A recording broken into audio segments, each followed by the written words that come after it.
J'en ai traversé des tempêtes, j'en ai passé des nuits blanches, j'en ai vécu des trucs tellement durs. Et tu te dis, je suis là. Si c'est ton histoire de faire ça, si tu fais ta boîte pour les bonnes raisons, alors entoure-toi de gens qui vont t'aider à aller plus loin. Tu feras rien tout seul. Un entrepreneur qui veut réussir, il faut qu'il soit très bon en vente. Et donc, il sache exprimer sa proposition de valeur de façon ultra simple, en réponse à un besoin. C'est ta capacité à percevoir, donc à sentir que ce que tu apportes, ça répond bien ou pas aux besoins de l'autre. Donc, il faut être très au clair sur ce que tu veux obtenir. En connaissant la personne que tu as en face de toi, tu vas te concentrer sur son avantage, son intérêt. Pourquoi est-ce qu'elle doit t'écouter? Tu as 10 secondes pour te connecter. On n'achète qu'à des gens qui nous ressemblent. Ne laissez personne venir à vous et repartir sans être plus heureux.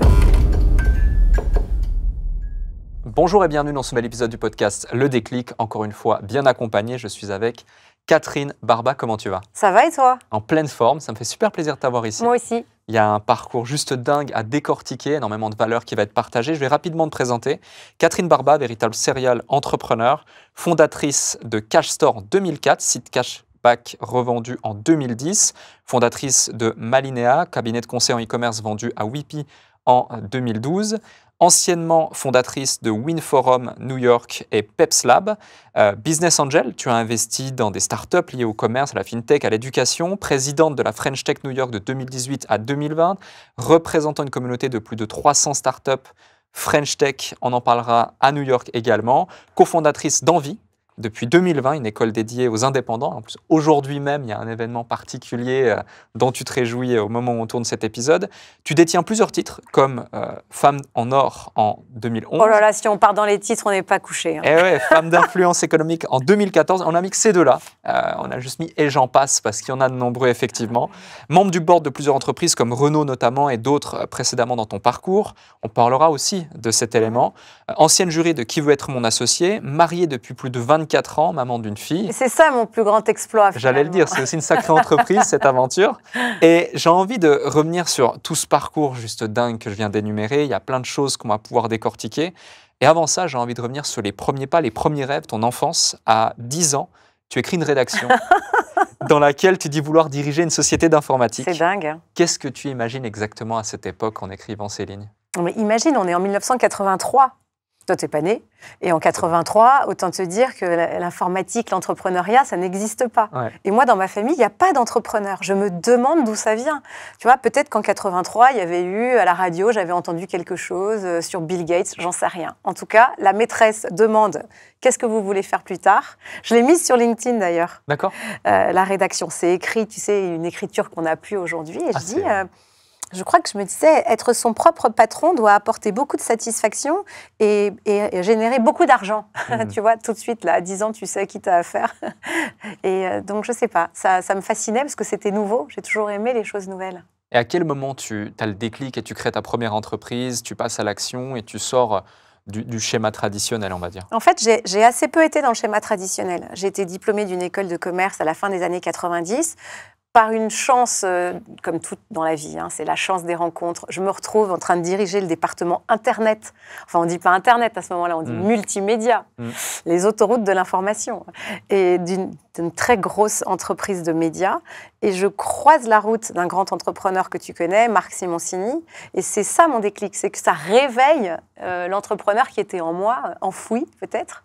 Et le fait de voir quelqu'un aux commandes de sa boîte, libre, décidé, forcément, ça t'inspire. À ce moment-là, qu'est-ce que tu te dis? Tu te dis, waouh, c'est possible en fait, je peux le faire moi aussi. Parce que beaucoup de gens voient aujourd'hui qu'entreprendre, c'est possible, c'est un peu même un phénomène de mode, et ils ont des besoins parce qu'ils n'osent pas forcément se lancer. Qu'est-ce qui fait que toi, en voyant ça, en constatant ça, puis en plus, il faut le dire, on est à une autre époque, c'est pas comme aujourd'hui. C'est la fin des années 90. Exactement. C'est encore balbutiant. Mais c'est en fait, pas la mode. C'est pas tellement c'est possible que je me dis c'est évident. Ok. C'est évident, c'est comme ça que j'ai envie de travailler. D'accord, c'est fait pour moi. Et qu'est-ce qui fait que tu ressens ce truc de c'est fait pour moi? C'est comme une évidence. Je pense que ce qui anime les entrepreneurs, tu le sais, c'est un principe d'action. C'est l'action, tu te réalises dans l'action. Et donc, je me dis, c'est une bonne façon, et librement, plus librement que quand on est sous contrainte d'un cadre, même si on n'est jamais, on est toujours, ce sont les tes patrons, quand tu es à ton compte, quand tu es entrepreneur, ce sont tes clients. On n'est jamais totalement libre. Mais cette liberté de pensée, de parole, d'action, ça me parle. Et au début, quand tu te lances, comment ça se passe? Tu trouves tout de suite tes premiers clients, tu as tout de suite une idée, tu passes directement à l'exécution. On le sait, c'est un peu un roller coaster, l'entrepreneuriat. Comment ça se passe au départ? En fait, j'avais envie. Donc, en voyant ce grand entrepreneur, je me suis dit, c'est ça que je veux faire. J'ai envie d'entreprendre, j'ai envie de faire le saut et de créer ma boîte. Et je cherche, tu sais, on cherche tous des idées, je lis la presse, j'essaye. En fait, qu'est-ce que tu cherches? Je cherchais à détecter un besoin. Voilà, c'est toujours ça, hein, une entreprise qui marche. C'est une boîte qui répond mieux que les autres aux besoins de ses clients. Et je me rappelle, j'étais sur un banc, j'étais enceinte, j'étais sur un banc et je vois une affiche, je ne sais plus qui dit, pour acheter, il vaut mieux gagner d'abord, acheter, gagner, cashback, je ne sais pas, j'ai le mot cashback qui me vient en tête. Et je me dis, waouh, j'aimerais bien lancer une boîte de cashback, en fait. J'avais déjà vu un peu ça aux États-Unis. Tu vois, j'étais en train de regarder cette affiche et c'est le mot cashback qui est venu. Et je me suis dit, tiens, je vais aller creuser l'idée. Je vais creuser l'idée pour encourager les gens à acheter en ligne, à une époque où ça n'existait pas, hein, l'achat en ligne. J'adore, moi j'ai l'impression de venir du fin fond des temps. Et je me suis dit, si jamais, j'adorais déjà acheter en ligne le peu qui était possible, je vais essayer de voir s'il n'y a pas un moyen pour encourager plein de gens à profiter de cette nouveauté. Et pour encourager les gens à acheter en ligne, quoi de mieux que de leur proposer de l'argent? C'est une bonne carotte, ça. Et donc, j'ai creusé le cashback, j'ai fait plein de recherches. Tu vois, une fois que tu as l'espèce de lumière qui t'arrive dessus, après, c'est moins reluisant. Il faut aller dans la cave et puis il faut aller faire des recherches, une veille marché. Et voilà, je me suis dit, il y a une place à prendre. Donc, c'est comme ça que j'ai lancé un site de cashback. Tu lances ça toute seule ou tu as un associé, des associés? J'ai 3 associés qui savent faire ce que je ne sais pas faire, c'est-à-dire la finance, en tout cas qui s'occupent du pilotage, de la finance, des chiffres, la tech, et puis tout le marketing d'acquisition. Voilà, donc moi, je ne sais pas trop à quoi je servais d'ailleurs. Je faisais la représentation, mais en fait, je faisais un peu tout, mais tu as toujours besoin d'experts. Donc oui, j'ai 3 associés qui ne sont pas opérationnels, en fait, qui me donnent des coups de main en plus de leur boulot. Ah ouais, d'accord, donc c'est à côté. Donc vous lancez ça tous les 4, dans une époque, une période où Internet, c'est assez balbutiement, il y a peu de choses comme ça. C'est la genèse, c'est le tout début. Et comment tu vas convaincre, d'une part, des boîtes de vous faire confiance pour pouvoir utiliser le service de cashback, et d'autre part, aussi les consommateurs, parce que c'est quelque chose de complètement nouveau. Aujourd'hui, on parle de ça, on n'arrive limite pas à se projeter dans cette époque, si j'ose dire, mais c'est limite un travail de visionnaire, de réussir à convaincre et de dire, j'ai une conviction, Internet va révolutionner notre façon de consommer, notre façon de vivre. Je crée un produit pour redistribuer du pouvoir d'achat aux gens qui l'utilisent. Exactement. Alors, comment on fait? D'abord, moi, j'avais très envie de le faire. Tu sais, c'est ça qui fait que c'est ton moteur dans la vie. Tu as très envie de quelque chose. Tu n'es pas sûr que ça va marcher, mais tu as envie de te frotter au réel pour voir où ça peut te mener. Moi, j'avais très envie de créer ma boîte, j'avais très envie de faire ça sur l'e-commerce. Et donc, avec ce petit moteur intérieur, ça te donne des ailes, en fait. Donc, je vais voir... je regarde la liste des sites e-commerce qui existaient. Bon, à l'époque, il n'y en avait pas non plus des tonnes. Hein. Et je les contacte, je trouve leurs coordonnées et je leur dis, j'ai quelque chose à vous proposer. L'affiliation existait quand même déjà un peu, tu vois, c'était le tout début. Donc, c'était ni plus ni moins qu'un principe d'affiliation. J'allais voir fnac.com, aquarelle.com, à la page, enfin, en plus, plein de noms qui n'existent plus, en disant, moi, je vous propose de me rétribuer pour les ventes que je vous génère, mais moi, au lieu de garder cette commission, je la partage avec la personne qui a fait l'achat. Donc, comment faire pour aller convaincre les premiers clients? C'est juste, il faut y aller, quoi. Il faut décrocher son téléphone, il faut envoyer des mails, et ça, je l'ai fait. Et puis après, quand on a 2-3 qui sont un peu influents, tu dis, oui, mais machin l'a fait, et l'autre aussi. Ah bon, alors peut-être que j'essaye. Bon, ils n'avaient rien à perdre, à vrai dire, hein, c'est du ROI. Et puis pour les clients, il n'y avait pas de réseaux sociaux, rien du tout. Qu'est-ce que j'ai fait? Je me suis dit, il faut que je devienne la reine des RP. Il faut que j'aille contacter les médias, les journalistes. Et donc, je me suis improvisée, je sais pas, attachée de presse de ma boîte. J'ai rédigé des communiqués de presse. Ça, c'est un atout. J'écris bien, en fait. J'écris bien, enfin, ça va. J'écris, j'ai fait des études littéraires, tu vois. Donc, ça m'a toujours servi dans mon boulot. Et donc, j'écris des communiqués, des dossiers de presse. J'envoie, je relance, je lâche pas le morceau, quoi.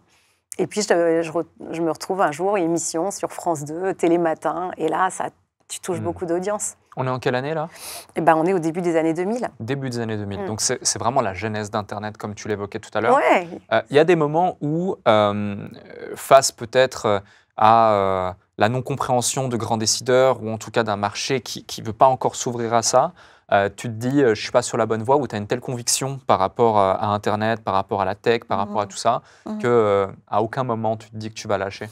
En fait, je m'amuse. Je trouve ça très réjouissant de faire quelque chose de nouveau. Ouais. Tu vois, sur lequel il me semble que ça vaut la peine de se battre, tu vois, pour défricher quelque chose, pour explorer un marché. Puis je me suis toujours dit, si ça ne marche pas, il sera toujours temps de faire autre chose, de postuler dans une entreprise. C'est que du boulot quand même. C'est intéressant ça, c'est que du boulot quand même.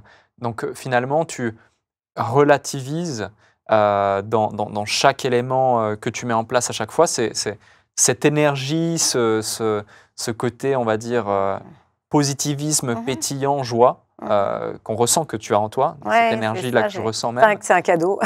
C'est un cadeau. Est-ce que tu l'as toujours eu? Il y a un déclencheur à ça? Ouais, je crois. Hein. Il faut demander à mes parents ou à mon entourage, mais je pense que c'est un truc que j'ai reçu en partage, paf, de l'énergie en barre. Donc forcément, toi je ne sais pas quel est ton talent ou ton cadeau que tu as reçu. D'ailleurs, je peux te demander Bien sûr, bien sûr. On va passer dans un mode d'introspection, parce que moi aussi, je me pose parfois la question. Mais c'est aussi, je pense, cette envie, cette énergie de contribuer, de partager. C'est pour ça qu'on est là aujourd'hui d'ailleurs, et que je me nourris de ces échanges comme celui-ci. Ouais. Et moi, j'ai cette énergie, je ne sais pas, je l'ai reçue, je l'ai toujours eue. Peut-être quand j'avais 15 ans, j'ai été malade, fait un séjour à l'hôpital et j'ai survécu. Et peut-être que dès lors, je me dis que chaque journée est un cadeau. Chaque journée est vraiment une vie entière, en fait. Qu'est-ce que je vais faire de cette vitalité qui m'est donnée ? Tu vois, j'ai rien à perdre en fait. Et donc je rends grâce, bien sûr, et ça me donne de la force. Donc je l'ai toujours eu, je pense, oui. Et mon entourage s'en plaint parfois, évidemment. C'est vrai? Ne prends pas de vitamines, Catherine, c'est bon. Il y a un sujet que je voulais évoquer par la suite, mais tu me permets d'en parler. C'est justement que tu as une sorte de mantra. C'est un équilibre entre 4 piliers, famille, travail, dons aux autres et vie intérieure. Qu'est-ce que ça signifie pour toi et comment tu cultives cet équilibre au quotidien? Parce que... Très difficile. C'est mon petit tabouret, en fait, c'est mon petit tabouret de vie, tu sais. Qu'est-ce qui t'apporte cette stabilité dont on a besoin? Parce que c'est pas vrai qu'être entrepreneur, c'est aimer les risques à tout prix et l'instabilité et tout. Non, on aspire tous quand même, c'est la pyramide de Maslow, hein, à un socle de sécurité. Et moi, cette sécurité, elle m'est apportée par les piliers de ma vie, la famille. Mais comme toi, j'imagine, comme beaucoup, les gens qui t'envoient des barres d'amour et qui t'aiment quoi que tu fasses, en fait, et qui t'entourent et qui t'épaulent. Après, il y a le boulot qui prend beaucoup de place, moi, dans ma vie, hein, mais qui est aussi une source de joie parce que j'apprends. Je suis tout le temps en train d'explorer, de découvrir. Ça a été le fil conducteur de ma vie, ça, hein, l'innovation, apprendre, regarder des nouveaux marchés. Le give back, c'est sûr. Je ne sais pas comment tu peux faire une vie réussie sans rendre ce que tu reçois. Tu vois. Est-ce que c'est du temps que tu donnes aux autres, de l'argent si tu peux, mettre les gens en relation on sert à ça quand même. Et puis la vie intérieure, ça c'est ma petite spéléologie. Tu vois, j'en parle et c'est pas très courant, mais c'est important dans ma vie. Donc c'est ma foi, ça me tient debout. C'est ma foi en Dieu qui fait que je sais qu'il y a l'immanence dans laquelle on est plongé, mais il y a quand même quelque chose de plus grand que nous et qu'on appelle comme on veut d'ailleurs. Hein, mais moi qui me donne de la joie aussi. Comment tu cultives cette vie intérieure, justement? Parce qu'on est dans un monde où l'attention, c'est quelque chose de précieux, qu'on chasse à chaque fois. On a de la peine à être dans l'instant présent, on a de la peine à faire de l'introspection, on a de la peine à être bien seul avec soi-même.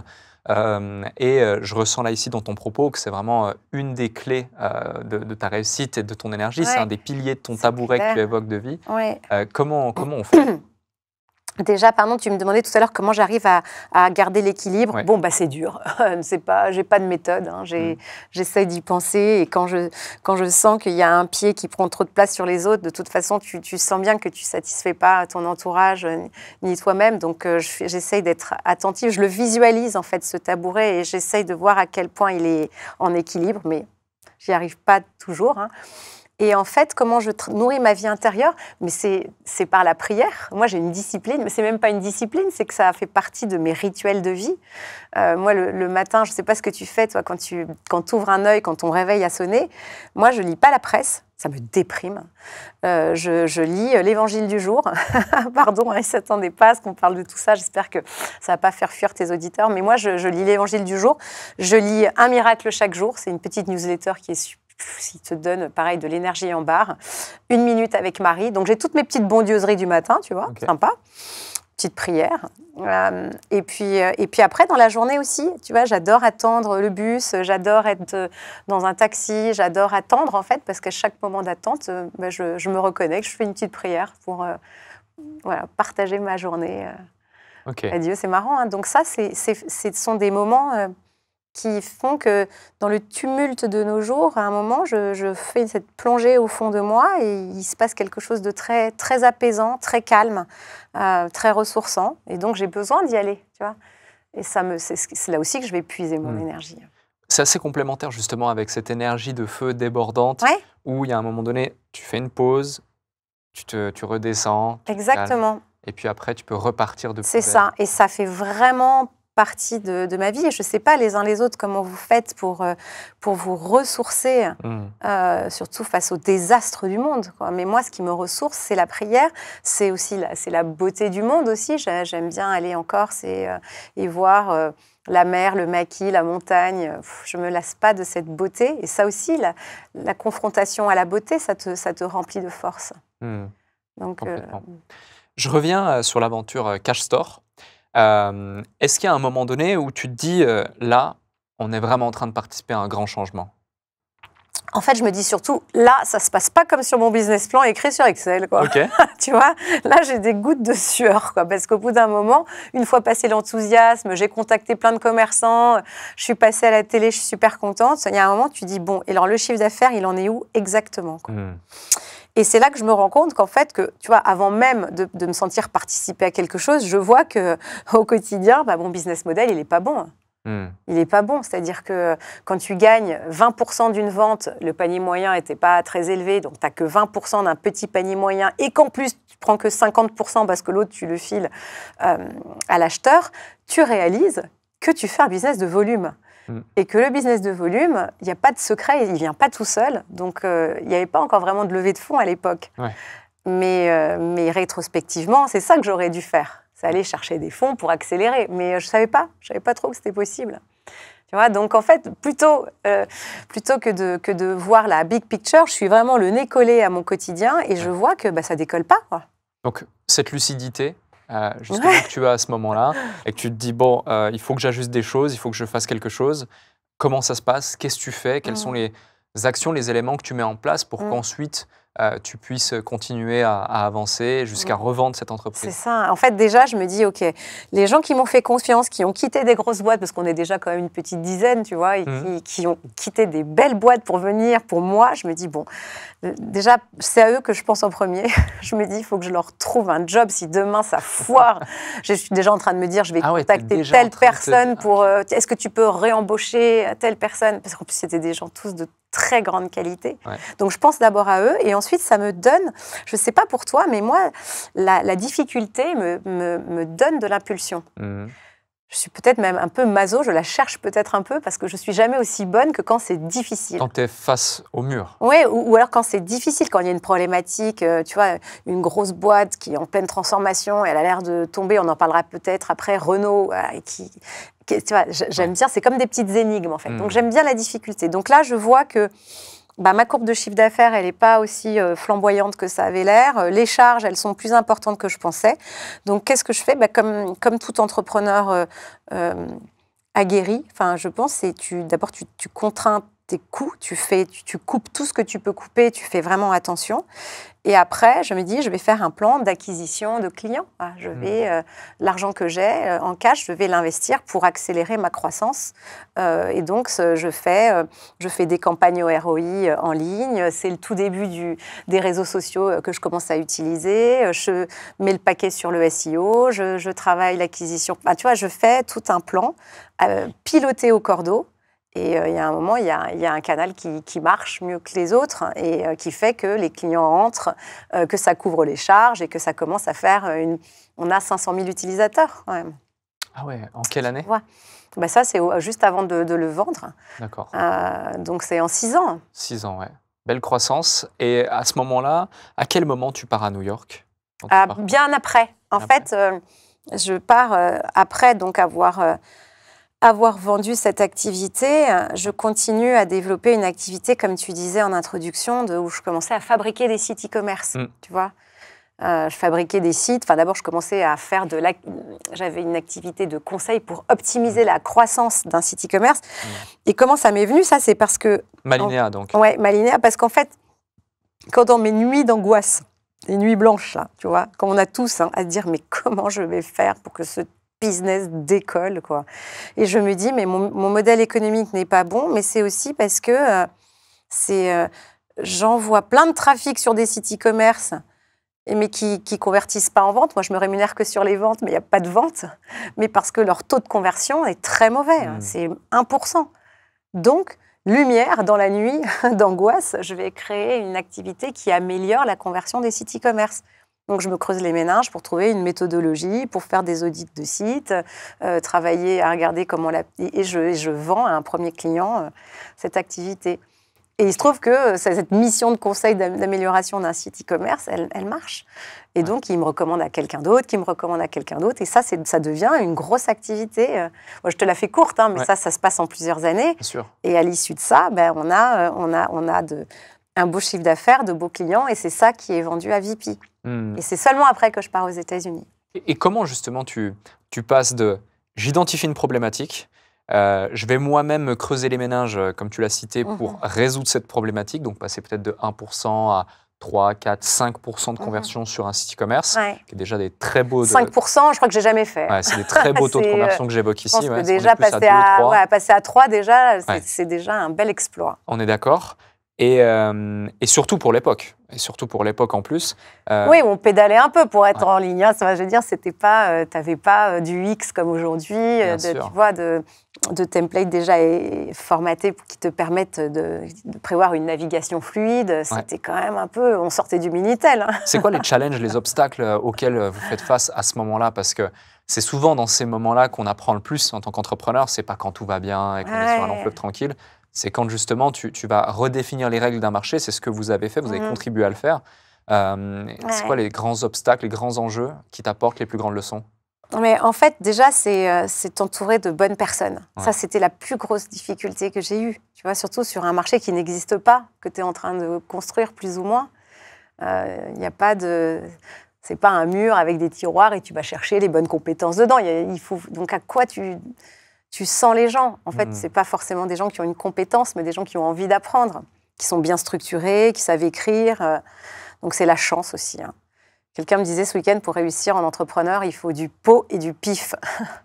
C'est ça. Moi, j'ai peut-être un peu de pif sur des gens et puis beaucoup de chance. Donc, le premier enjeu, c'est d'avoir des bonnes personnes, que tu embarques à l'énergie et à l'envie de construire des choses ensemble pour résoudre le problème des sites e-commerce. C'est bien de se dire, je résous un problème. Et pour y arriver, y a pas de secret. Plus tu fais quelque chose, plus tu le fais bien.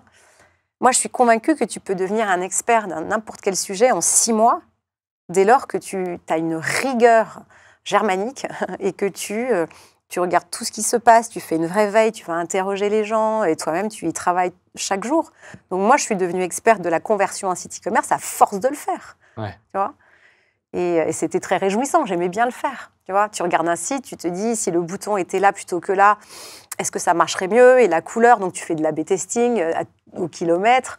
J'aimais bien ça, j'aime bien ce côté d'exploration en fait. C'est quoi qui t'intrigue dans ce côté? C'est la compréhension du cerveau humain, c'est la data, c'est le fait d'avoir raison, c'est quoi? Moi, je suis orientée résultat, Ok. en fait. Moi, vraiment, j'ai envie que ça donne un résultat. Donc, je me dis, si on est à 1% de taux de conversion, je vais explorer toutes les options pour voir. Et je me donne un certain temps aussi. Hein. Mhm. Ça, c'est important quand on entreprend, à un moment donné, de se dire, passer cette date, je ne vais pas confondre la résilience ouais, c'est ça, et l'acharnement. Donc je teste tout, mais j'aime bien cette idée de résoudre. C'est très mathématique, en fait.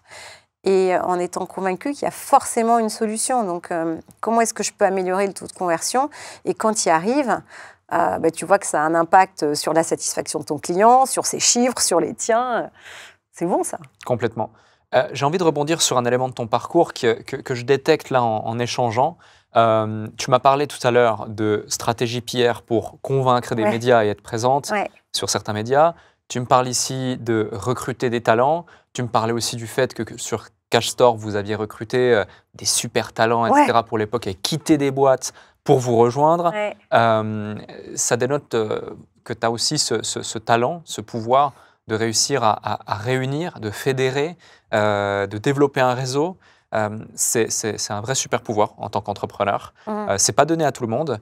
C'est lié, j'imagine aussi, à ton énergie, ton peps. C'est lié aussi au fait que tu as des projets de mission avec une vraie vision, je pense. Est-ce qu'il y a autre chose que tu as identifié au fur et à mesure de ton parcours qui pourrait aider nos auditeurs qui ont conscience de l'importance de réussir à créer un réseau ou recruter des talents ou partager et qui ne savent pas vraiment comment s'y prendre? Ouais, c'est difficile. Hein. Je crois que c'est le plus gros enjeu, en fait. Parce qu'on ne fait rien seul. Toutes les choses bien que tu as faites, toi, c'est ton équipe, c'est les gens qui t'entourent. Et donc, moi, je ne sais pas si c'est un super pouvoir, mais j'ai appris une chose, c'est si tu veux recruter les meilleurs, t'entourer des meilleurs, il faut être visible. Il faut être visible et partager des choses de conviction où les gens se disent « Oh tiens, ça me parle », tu vois. Donc, pour être visible, il faut creuser son sillon. Et moi, j'ai beaucoup utilisé LinkedIn, en fait, pour ça. Hein. Ça m'a beaucoup servi, LinkedIn. Tu vois, j'aime bien dire, c'est quoi les 3 mots que tu aimerais qu'on associe à ton nom? Quand quelqu'un pense à toi, d'ailleurs, j'aimerais bien te demander, tu vois, quels seraient les 3 mots que tu aurais envie que des gens qui ne te connaissent pas associent à ton nom quand on parle de toi? Pour ma part, oui. Confiance, performance, transparence. Ah, c'est chouette, ça. C'est des beaux mots. Et d'un point de vue d'expertise, tu vois, d'expertise métier, moi, je pensais, tu vois, par exemple, énergie, innovation et, je sais pas, diversité, par exemple. Enfin, tu choisis tes mots. Et ensuite, tu creuses tout ce que tu publies, tout ce dont tu parles, tout ce que tu partages. Ça vient parler de ça et ça montre ta passion pour le sujet, ta légitimité.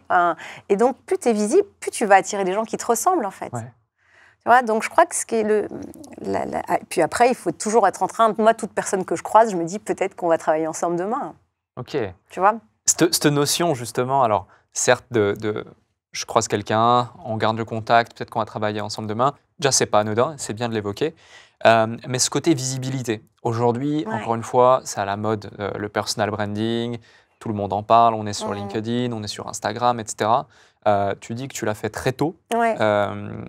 Déjà, à quel moment tu commences à le faire, sachant que... Je me rappelle plus. J'imagine à un moment donné... C'était il y a si longtemps. Voilà, c'était pas forcément à la mode, entre guillemets, même si j'aime pas utiliser ce terme, mais ça donne une image.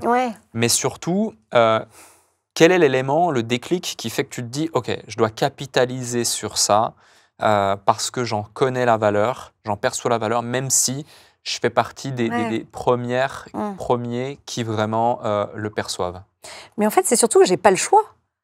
Je n'ai pas d'autre choix, si tu veux. Je n'ai pas d'argent pour payer des cabinets de recrutement, je n'ai pas d'argent pour payer des campagnes de pub. Donc, si j'ai envie d'attirer les meilleurs, il faut être ingénieux. J'aime bien cette idée de nécessité. Quand on est trop repu, quand on est, on est beaucoup moins malin. Et c'est un vrai sujet d'ailleurs quand t'es parent d'enfants. Moi, je viens d'un milieu modeste, j'ai tout donné pour réussir. Et moi, qui ai gagné un peu d'argent, et ma fille qui est dans ce milieu-là, je me dis, oh, si ça se trouve, je vais faire une grosse feignasse ou quelqu'un qui n'a pas faim. Comment faire en sorte que tes enfants aient faim? C'est pas le cas. Hein. Comment tu fais pour maintenir justement cette énergie, cette envie? Je sais pas, je suis pas exemplaire sur le sujet, mais tu sèmes tes graines, tu partages tes valeurs, tu dis ce qui est important pour toi, puis il y a l'exemplarité. Après, la chance fera la différence. Ouais. Mais donc, j'aime bien l'idée de te dire que tu fais bien quelque chose par nécessité. Moi, il y avait une nécessité à être visible, à contacter des journalistes, à leur parler de ce que je faisais, parce que j'avais pas d'autre moyen gratuit d'être visible, tu vois. Et donc, j'ai appris qu'il fallait toujours explorer d'abord les voies organique et gratuite avant d'aller au payant. Et puis, oser des choses, tu vois, écrire à quelqu'un sur des grosses chaînes de télé de l'époque, alors que tu es nobody, il faut oser, parce que de toute façon, si tu le fais pas, personne ne le fera pour toi. L'audace. Ouais, l'audace par nécessité. Ouais. J'ai envie de te poser une question qui permettra de casser potentiellement des a priori ou des préjugés. Il y a beaucoup de femmes qui n'osent pas forcément entreprendre, qui ont peur d'entreprendre, qui n'osent pas également communiquer leurs objectifs. Et moi, je l'ai constaté, je l'ai vu même avec entrepreneurs.com, et de plus en plus, ça se fait de moins en moins. C'est-à-dire qu'au début, on avait peut-être 5% d'entrepreneurs femmes au sein d'entrepreneurs.com. Aujourd'hui, on monte progressivement jusqu'à plus de 40% sur certains de nos programmes, et c'est génial. Mais c'est super. Mais c'est grâce à des personnes comme toi qui justement prennent la parole, qui véhiculent un message. Sûrement. Est-ce que dans ton parcours, le fait d'être une femme a été parfois un obstacle ou challengeant, et serait hyper intéressant d'avoir ton feedback là-dessus pour voir comment tu y as fait face potentiellement, ou si ça n'a pas été le cas, rassurer celles et ceux qui n'osent pas potentiellement de le faire. Ouais, je dois être un peu un garçon à l'intérieur en fait, moi. je me suis pas posé la question. C'est peut-être ça le secret. Ouais, je me suis pas demandé. Je me suis pas demandé, je me sentais entrepreneur plus que femme, tu vois. Je me sentais exploratrice plus que... Enfin, je me suis jamais définie par mon genre. Il n'y avait pas beaucoup de femmes autour de moi, mais je me suis jamais dit « c'est ennuyeux, j'aimerais qu'il y en ait plus ». En fait, je traçais mon chemin et j'essayais de... Tu vois, j'ai pas... En revanche, au fil du temps, je me suis rendu compte que pour d'autres, c'était un sujet. Et je me suis rendu compte de ma responsabilité, peut-être, que tu évoquais, de partager ma confiance. En fait, c'est pas tellement que j'ai plus confiance que d'autres, mais j'y vais même si j'ai peur. Tu vois, il faut pas attendre d'avoir une très grosse confiance pour passer à l'action, parce que tu l'auras jamais vraiment. Et puis en plus, la confiance, c'est pas un stock, c'est un flux. Donc il y a des moments de ta vie où tu en as beaucoup, puis d'autres, tu as ton réservoir à zéro. Mais c'est normal, ça fait vraiment partie du jeu. Donc je me suis dit, il faut que je transmette ma capacité à faire. En fait, le combo parfait, c'est ta motivation et ta capacité d'action. Tu vois, c'est pas j'ai peur du regard des gens ou j'ai peur d'échouer. Moi, j'aime pas, toi non plus, j'imagine, on n'aime pas l'échec, mais ça fait tellement partie du jeu, quoi. Tu dis j'y vais même si j'ai peur. Ouais. C'est quoi l'élément déclencheur qui fait que tu ne deviens pas, comment dirais-je, le pantin de tes peurs? Tu vois ce que je veux dire? Beaucoup de gens sont paralysés par la peur du regard des autres, la peur de réussir même, la peur de l'échec également, tu l'as évoqué. Comment on fait pour se libérer de cette charge? Je crois que tout passe par les autres. C'est ton entourage qui fait toute la différence. Alors déjà, moi, j'ai le big boss qui est avec moi. C'est pas mal, hein, comme filet de sécurité. Forcément, je me dis, j'ai rien à perdre. J'ai un ami super. Donc, et après, il y a aussi mon entourage de cœur. Tu vois, mes parents, les amis, les gens qui t'aimeront, même si tu foires. Donc finalement, c'est ça qui compte. Hein. C'est pas grave. Et puis après, j'ai quand même un entourage professionnel. Et ça, c'est très important. J'ai des mentors, des guides. Tu vois, je sais pas que si on peut réussir une aventure ambitieuse d'entrepreneur sans avoir de guides, de gens que tu consultes régulièrement et qui t'évitent les faux pas, qui te font gagner du temps, et puis qui te regardent avec confiance. Ouais, et ça nourrit la tienne. Hein. tu te sens capable de faire, tu sais pas trop d'où ça te sort, mais quand quelqu'un qui a réussi te regarde avec confiance, tu te sens que tu es invincible. Tout à fait. En 2015, donc, tu pars à New York. Ouais. Qu'est-ce qui fait que tu prends cette décision et tu décides de quitter la France? Alors, j'ai toujours rêvé de vivre à New York. Tu vois. D'accord. J'avais fait un stage quand j'étais étudiante pendant plusieurs mois et je m'étais dit, oh, un jour, j'irai vivre à New York. Donc, j'avais toujours ce petit rêve de New York. Et puis là, 2015, c'est la fin de VP, donc, parce que cette boîte donc, qui faisait de la conversion de site e-commerce, qui fabriquait des sites, avait été cédée à ce géant de l'e-commerce. C'est la fin de cette aventure, après la cession. Mon mari aussi, qui est entrepreneur, avait cédé ses parts dans sa boîte. Et donc, on se dit, et on a une fille de 10 ans, donc on dit, c'est le moment d'y aller, quoi. Faisons quelque chose d'un peu audacieux. Et forcément, moi, je souffle l'idée de New York, quoi. Et j'insiste même.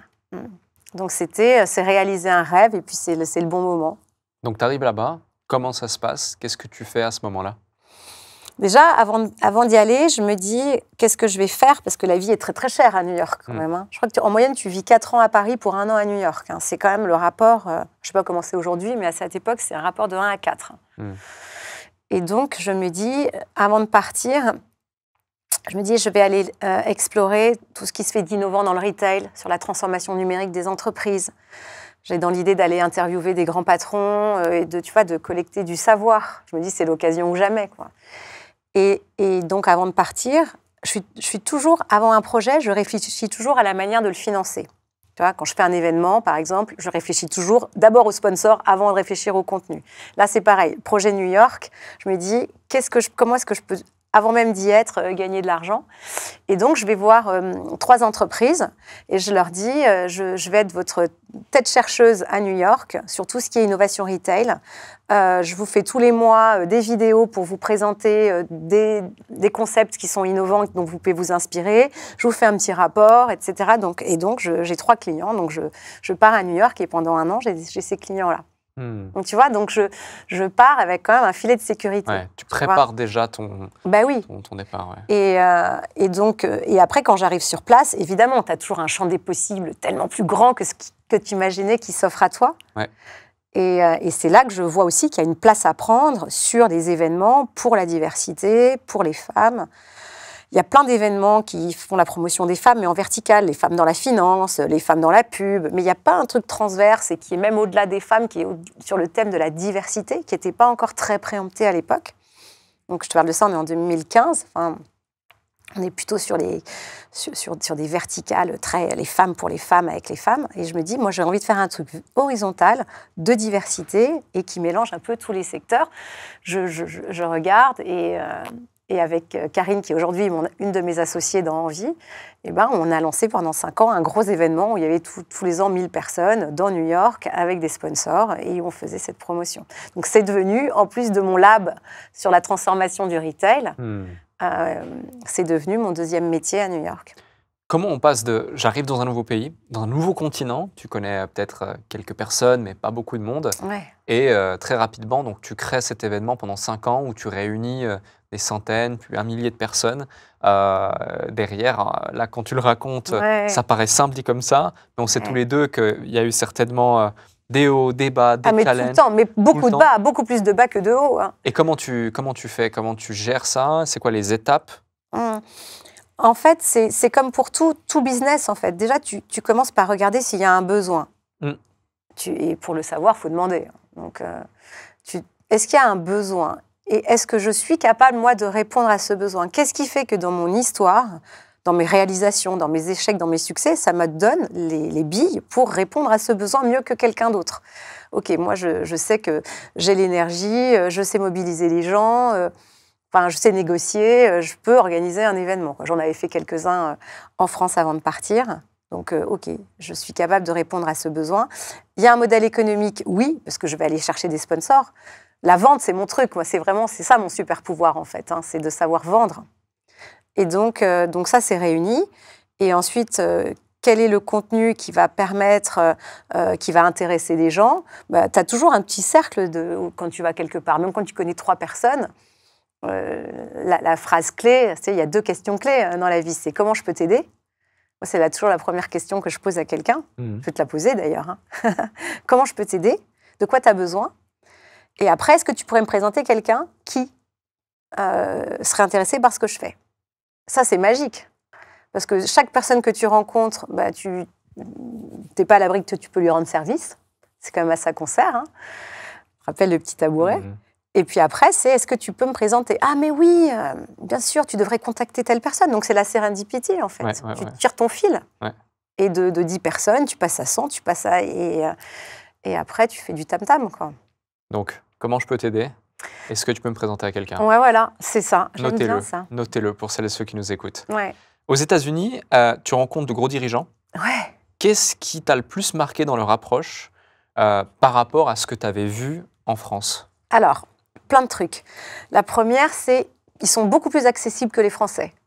Je ne sais pas s'ils t'envoient un message sur LinkedIn à un patron du CAC 40, mais jamais de la vie, il va te répondre. Alors, si c'est votre cas, dites-moi, hein, parce que moi, je n'ai jamais réussi. D'abord, ce n'est pas eux, en général, qui... Donc, ils répondent, ils t'accordent un rendez-vous. Alors, peut-être 5 minutes, mais tu as ta fenêtre de tir de 5 minutes. Et là, tu découvres que quand tu es contraint par le temps, tu es capable de faire des miracles. Tu vois, c'est pas... Donc, j'ai découvert les réunions très, très courtes et très efficaces. Qu'est-ce que je peux dire en 5 minutes? Ça suffit, en fait, hein, pour obtenir ce que j'ai envie d'obtenir. Donc, il faut être très au clair sur ce que tu veux obtenir. Mais donc, j'ai découvert qu'ils étaient disponibles, qu'ils t'accordaient du temps, c'est très transactionnel, les relations aux États-Unis. Hein. C'est tellement cher que tu n'as pas le temps de savoir comment tu vas, on s'en fout. C'est pas qu'on s'en fout, mais on n'a pas le temps. Ouais. Et donc, j'ai découvert que si tu veux parler à un grand patron aux États-Unis, bah déjà, tu lui envoies un message sur LinkedIn. C'est pas à l'abri que ça marche. Et que quand tu as tes 5 minutes, mais c'est comme avec un prospect, hein, il faut être très au clair sur ce que tu veux lui demander. Moi, je voulais leur demander 2 choses. Je voulais comprendre la clé. Qu'est-ce qui fait qu'une boîte traditionnelle se transforme plus vite qu'une autre? Donc, j'avais prévu 3 petites questions très claires à poser. Et après, je voulais qu'ils viennent intervenir à mon forum, le Win Forum. Donc, je savais exactement ce que je voulais d'eux. Et puis surtout, avant l'entretien de 5 minutes, je m'étais préparée pendant 2 jours, quoi. Okay. J'étais incollable sur chaque personne que je rencontre. Mais c'est pareil aujourd'hui. Ouais. Toi, j'imagine, quand tu rencontres un prospect, mais tu le connais par cœur. Il faut jamais aller à aucun rendez-vous sans préparation. Ça, c'est la faute du débutant. Je suis hyper préparée. Donc, préparation, ensuite, j'imagine, elevator pitch ou équivalent. Ouais, c'est ça. Et puis, t'anticipes. Et il y a aussi un point, je t'enlève peut-être les mots de la bouche ou contredis-moi si je me trompe, mais le fait est qu'en connaissant la personne que tu as en face de toi, tu vas te concentrer sur son avantage, son intérêt, pourquoi est-ce qu'elle doit t'écouter, et pas uniquement se concentrer sur soi, son bien besoin. Sûr. Ouais. En fait, la clé, mais ça tu le sais, hein, c'est que c'est à 10 secondes pour lui parler de quelque chose qui vous lie, qui te lie à l'autre. Tu as 10 secondes, tu ne te connectes pas avec la tête en 10 secondes, tu te connectes avec le cœur. Et si, par exemple, je découvre que toi, je ne sais pas, tu adores la course à pied, tu adores le vin, tu adores les pâtisseries, tu adores... en fait, je me fais fort de trouver quelque chose que la personne en face de moi adore, indépendamment de son boulot. Et c'est de ça dont on parle tout de suite. Ça peut être une personne qu'on a en commun, mais c'est trivial ce que je te dis là. Et tous les vendeurs le savent. Mais tu as 10 secondes pour te connecter. Et ça... C'est Eric Chemouni qui m'a appris ça. C'est un des plus grands vendeurs que je connaisse. C'est le patron du retail chez Google. C'est mon gourou de la vente. Et c'est lui qui me dit ça. On n'achète qu'à des gens qui nous ressemblent. Tu veux me vendre quelque chose, il faut que tu me ressembles. Donc, tout de suite, tu me connectes. Donc, en 5... Alors, en plus, ça, au début, je ne le savais pas hein, quand je parlais avec mes patrons. Hein. Je me suis croûtée plein de fois. Hein. En plus, en anglais, c'est là que tu te rends compte qu'on n'apprend pas tant que ça l'anglais en France. What do you sell? Donc, tu apprends à créer une émotion, un lien émotionnel tout de suite. Et après, tu apprends à formuler en une phrase qui fait 6 mots ce que tu vends. Bien sûr, comme tu disais, pas pour décrire ce que tu fais, mais pour le bénéfice que tu apportes. Complètement. J'adore cet exercice. J'adore, tu sais, quand les gens viennent me présenter, comme toi, j'imagine, enfin, plein de gens viennent me pitcher ce qu'ils font, et j'essaye, quand ils me parlent, de reformuler en une phrase. C'est comme si j'étais traductrice, en fait. J'essaie de reformuler en une phrase de 6 mots, enfin, le plus court possible, ce qu'ils font, pour que ça soit plus percutant. Ouais, C'est ce que je fais chez Envie d'ailleurs. très bon exercice. On va en parler d'envie justement. Avant ça, tu parles là ici de Eric Chimoni par exemple, qui était comme un gourou pour reprendre tes termes Ah ouais. de la vente. Tu as eu plusieurs mentors, gourous dans ton parcours.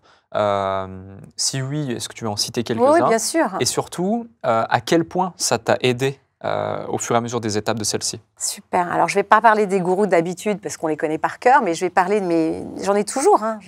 J'ai une gourou de l'IA qui s'appelle Marjolaine Grondin, que tu connais peut-être. C'est une jeune entrepreneur qui avait créé il y a quelques années un site, une plateforme pour les étudiants qui s'appelait Jam, qu'elle a revendu l'année dernière. Et Marjolaine, c'est elle qui m'a tout appris sur l'IA. Elle est super forte. Donc, c'est mon gourou, tu vois. Tu sais, quand on pense à gourou, on pense toujours à un vieux sage. Non, moi, j'aime bien le reverse gurooing. Donc, il y a elle. Il y a Eric sur la vente. Sur l'audace au féminin, je dirais Virginie Morgon, qui est une amie et qui était la patronne de Raseo. C'est la reine de la finance, qui fait des private equity avec des milliards à n'en plus finir et qui est vraiment très, très sharp et qui assume sa féminité tout en étant une sacrée businesswoman. Donc voilà, ça je peux t'en citer 3. Et surtout, dans quelle mesure le fait d'avoir eu mentor, gourou, etc., ça t'a aidé? Pourquoi je te pose cette question? J'aimerais vraiment que les auditeurs prennent conscience de la valeur que ça peut avoir, que d'avoir des gens qui ont déjà fait une partie du chemin qu'on veut faire et qui vont finalement t'offrir des shortcuts et t'offrir du temps, de l'expérience. En fait, la chose la plus précieuse, c'est le temps. Donc, si tu peux éviter de réinventer la roue, tu vois, si on peut t'éviter, c'est aussi pour ça que j'ai investi dans ton entreprise et qu'aujourd'hui, je transmets plein de choses à beaucoup d'indépendants, c'est que on va à l'essentiel parce que même si ce que tu vends est très pertinent par rapport aux besoins de ta cible, entre le premier contact que tu as et le moment où tu vas avoir l'argent sur ton compte, il se passe un sacré paquet de temps, quoi. Donc, si moi, je peux t'aider à être plus efficace à un moment, tu vois, parce que je vais te donner les bons contacts, c'est important, ça, tu vois.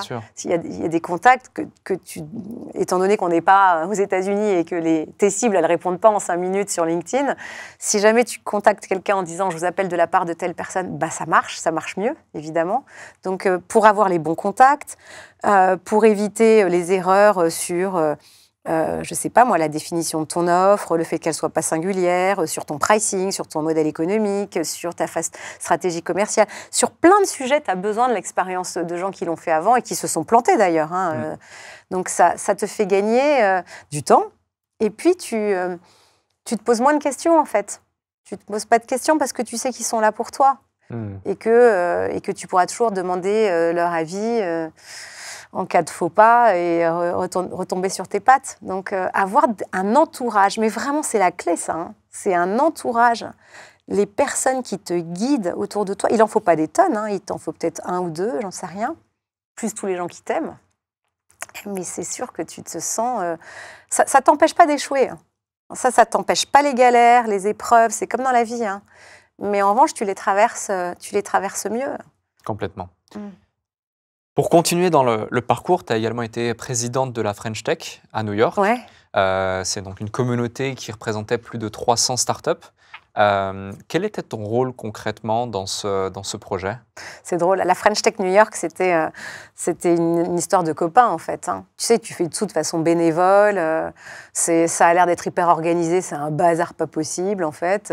Okay. Tu vois, donc, en fait, c'est plus que t'es juste le référent local. Ouais. Que quand des Français arrivent à New York et qu'ils ont besoin de rencontrer des investisseurs, des pairs, savoir les événements où il faut aller, les trucs à faire et pas faire, c'est à toi qui demande et toi, tu redispatches. Donc, tu es vraiment là comme un guide, tu vois. T'es une carte routière, quoi. Et puis après, il y a des événements qui fédèrent les gens, parce que pareil, quand tu es loin de tes bases, tu te sens quand même seul. Tu n'as pas ta famille, tu n'as pas les tiens. C'est quand même un tout nouveau monde, l'Amérique. Et donc, tu as besoin de te retrouver avec des gens qui te ressemblent. Donc voilà, c'est ça, c'est assez simple. Hein. C'est très chronophage, ça rapporte rien. Tu fais juste de très belles rencontres. Moi, c'est ça que j'ai gardé, tu vois. Et pourquoi tu t'es lancé dans cette aventure? Mais je ne sais plus, dis donc. Pendant que tu me demandes, je me dis, mais qu'est-ce qui m'a pris de faire ça? Je ne sais plus. Quelqu'un m'a dit, oh, il y a une personne veut le faire, tu veux y aller? Bon, allez, OK. OK. Et du coup, qu'est-ce qui a fait que tu as continué à le faire? Parce que tu l'as quand même fait un certain... Oui, mais après, je suis partie, c'était juste après que Covid est arrivé, providentiellement. Mais enfin, voilà, je trouve que c'est un très beau label, mais c'était quand même un sacré bazar, quoi. Et ensuite, quand du coup, tu prends la décision de revenir en France, quand tu reviens en France dans tes valises, qu'est-ce que tu ramènes des États-Unis en termes de vision, de mindset, de compétences, de mécanismes peut-être d'habitude qu'on n'a pas forcément ici pour continuer à développer tes entreprises et même au-delà, impacter, contribuer, rayonner sur d'autres entrepreneurs? Ouais, c'est une bonne question, ça. Hein. Qu'est-ce que je ramène dans mes valises? Déjà, plein d'audace, tu vois. Quand je regarde ce que j'ai fait là-bas aux États-Unis, outre le fait d'avoir contacté les patrons de Walmart, Best Buy, Target, d'avoir fait un dîner avec Serena Williams, de donner des cours à Harvard, j'ai aussi fait le marathon de New York. Enfin, tu vois, je regarde et je me dis, waouh, ben, quand même, c'est pas rien. Ouais. Tu vois, même si j'en tire aucune fierté, hein, j'ai pas de vanité en fait. Mais je me dis juste, bah, I did it, quoi, c'est bien. Donc je me sens forte de cette audace. Et je vois les choses plus grand, je pense, en XXL. Tu vois, tu es dans un marché qui est 15 fois grand comme le tien pendant 5 ans, tu vois les choses plus grand. Et puis, donc, je reviens avec ça. Et puis, l'envie de faire, tu vois, de me dire toute cette expertise, cette expérience que j'ai gagnée, j'ai envie de la mettre au service de mon pays. Je reviens patriote, en fait. Non, je reviens en ayant envie de faire des choses en France. Ouais. D'accord. Parlons maintenant plus de vision et également de philosophie entrepreneuriale. Tu as notamment siégé au board de nombreuses entreprises. On a cité tout à l'heure Renault. Comment ça se passe? Comment ça marche d'être dans un board d'une entreprise comme Renault? Dans quelle démarche dynamique tu intègres ce board? C'était quoi l'enjeu, le challenge, la mission à ce moment-là? Déjà, c'est dingue. C'est une histoire de dingue, tu vois, parce que je découvre que c'est un poste extrêmement brigué. Enfin, c'est très désirable d'être administrateur d'une boîte du CAC 40, surtout comme un fleuron de l'industrie française qui est Renault. Donc, je me retrouve là par hasard. Enfin, j'ai rien fait pour y aller. Tu vois, on m'a dit, venez. Je pensais que c'était une blague, d'ailleurs. En plus, je ne conduis pas. Dieu merci pour l'humanité, je ne conduis pas. Donc, je me dis, c'est quelqu'un qui me fait une blague, tu vois. Bord de Renault, c'est pas... Et donc, j'aime bien. Je ne sais pas trop en quoi ça va consister, mais j'aime bien le défi. Donc, je me dis, je vais voir ce que je peux apporter. Moi, je ne suis pas du sérail. Je ne connais pas trop le fonctionnement des corporates. Je suis une femme libre, entrepreneur du digital, innovation, e-commerce. Il y a forcément quelque chose, modestement, que je peux apporter dans le regard, quoi. Donc, j'y vais. Tu vois, je n'ai pas de syndrome de l'imposteur parce que je me dis, bah, si on m'a choisi, bah, voilà, c'est tombé sur moi. Je vais essayer d'être à la hauteur de la tâche qui m'est confiée, mais déjà, je vais essayer de comprendre ce qu'on attend de moi. Donc, j'y vais. J'ai pas eu de formation à cela. Donc, au début, ce qui est difficile, c'est que quand tu es entrepreneur, tu es doueur, tu es dans l'action. Mais là, c'est pas le cas. Hein. On te demande pas d'être dans l'action. Tu n'es même pas consultant, tu n'es pas conseil. C'est vraiment un statut différent. Tu es une instance de gouvernance qui est un peu le sparring partners du board. Tu dois faire contrepoids, tu dois te challenger, tu dois être un peu le poil à gratter. Tu vois, donc tu fais de la maïeutique, en fait. Donc ça, c'est tout nouveau. Hein. Moi, je n'avais jamais fait avant. Donc, je me retrouve dans ce board avec des gens un peu plus âgés que moi, qui ont tous des CV de dingue. Et j'observe, j'adore. Et je me rends compte qu'il y a vraiment deux mondes, hein, que les entrepreneurs et les grands groupes, c'est deux mondes différents. C'est quoi les grandes différences que tu as identifiées? Ben, y a des codes, tu vois, c'est comme dans toute organisation, il y a des codes de fonctionnement. on adresse, enfin tout est très, très normé, très codifié, très réglé. On parle de tels sujets, d'autres, on ne prend pas la parole comme ça vient. Enfin, en fait, je découvre que une entreprise qui a 150 ans, qui a des clients, qui s'est construite, tu la transformes pas comme ça, quoi. Tu vois, moi qui m'occupais de transformation numérique pendant des années, j'arrive au cœur du réacteur et je me rends compte que, en fait, il faut d'abord comprendre les codes et les règles de fonctionnement pour pouvoir un peu les dévier, tu vois. Donc ça, c'est une belle leçon d'humilité, en fait, d'arriver là. Et puis, je commence du coup à rencontrer plein de monde pour comprendre quel est ton métier, comment tu l'exerces, quelles sont tes contraintes. Tu vois, je continue à faire ma petite enquête. En fait, je passe ma vie à faire des enquêtes, je pense. D'accord. Et pour bien comprendre ce qui se passe, je comprends aussi que, tu vois, il y a des fantasmes. On se dit, une entreprise qui veut se transformer, il faut qu'elle, évidemment, qu'elle transforme son core business, mais qu'elle aille aussi sur des business adjacents, parce que c'est là que sont les gisements de croissance. Ça, c'est facile à dire, quoi. Mais à faire, comment tu fais? Tu formes les gens à d'autres talents, tu fais de l'acquisition, enfin de la croissance externe. En fait, je comprends la complexité d'un grand groupe. Forcément, j'y avais jamais mis les pieds. Je comprends qu'avoir une legacy, c'est à la fois une très grande force, mais c'est aussi un sacré boulet, parce que tu peux, contrairement à nous, amis entrepreneurs, où on est plus agile, on peut décider le matin, on change de cap. Waouh, là, t'embarques quand même beaucoup de gens et tu as une énorme responsabilité, quoi. Et puis, il y a des règles de fonctionnement entre l'État, les partenaires sociaux. Donc, j'ai compris, tu vois, ça va faire 8 ans, j'ai compris au fil du temps comment fonctionne une entreprise. Et après, j'ai vu à l'œuvre un très grand capitaine d'industrie, Luca De Meo, qui a récupéré une entreprise qui n'était pas dans le meilleur état, hein, Renault, et qui a réussi en quelques années à en faire une boîte qui repart. Mais sur des règles, en revanche, qui sont proches de ce que l'on fait, nous, entrepreneurs. C'est-à-dire que quand l'entreprise ne va pas, tu commences par réduire les coûts, d'accord? Ensuite, tu regardes dans ton offre qu'est-ce qui ne va pas. Là, il a changé tout le line-up des produits et des voitures. Tu vois, les Renault qui sortent aujourd'hui, qui sont absolument magnifiques. Et puis, en fait, donc, tu changes tous les paramètres et tu t'entoures de doueurs. Il a un vrai esprit entrepreneur, cet homme-là. C'est drôle parce que tu t'en étonnes presque, alors que dans la vision de la plupart des gens, finalement, tu te dis, c'est normal. Au contraire, ça doit être un super entrepreneur, etc., etc. Chose qui est le cas, comme tu l'évoques. Ouais. Hein. Mais c'est assez fou, justement, la grande différence entre ce côté très agile, où tu es dans ton petit bateau hors bord et tu fonces, tu peux avancer comme tu veux. Et là, tu as un paquebot énorme où... voilà, tu dois faire 12 tours de volant pour pouvoir bouger, dériver de 12 cm. Bien sûr, mais ce qui fait bouger le permafrost, c'est le mindset. C'est le mindset du patron qui est vraiment entrepreneurial. C'est un doer, il prend des risques, il ose, et puis il arrive à l'injecter à un groupe de lieutenants et de super managers et de managers intermédiaires. La clé, c'est d'injecter le mindset entrepreneurial dans ton entreprise. Et quand je dis entrepreneurial, je pense de vendeur. Parce qu'en fait, il y a beaucoup de similitudes entre les vendeurs et les entrepreneurs. Et donc, toute la clé, tu as un capitaine qui a une belle vision, il sait où il va. Bon, après, il y a des investissements à faire, sauf que là, on est quand même en cash restreint. Et pour les prochaines années, ça va être encore plus le cas. Mais tu as une belle vision, tu as un peu de cash à investir, et tu t'entoures de gens qui sont des doueurs, donc chez qui tu as réveillé la capacité d'action.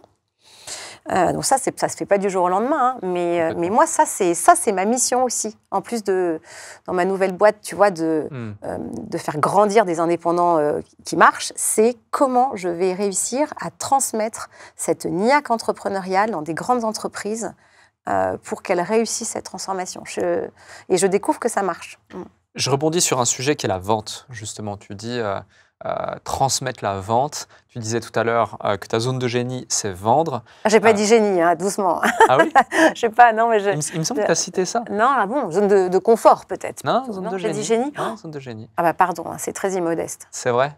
Ah, moi, je pense pas, parce que tous les éléments que tu as évoqués démontrent que tu sais soit vendre une idée, soit vendre un projet, soit vendre un concept, soit te vendre en tant que personne, et que finalement, tu mets sous la coupe de la chance ou du hasard des éléments qui sont passés dans ton parcours, mais qui viennent pas réellement par hasard. C'est une succession d'éléments qui te mènent à quelque chose, Sûrement. et c'est lié à la vente, à la base. Ah ouais. Beaucoup d'entrepreneurs et même d'indépendants, qui est ta nouvelle mission justement avec Envie, euh, ont cette image un peu galvaudée de la vente, parfois même des blocages liés à la vente.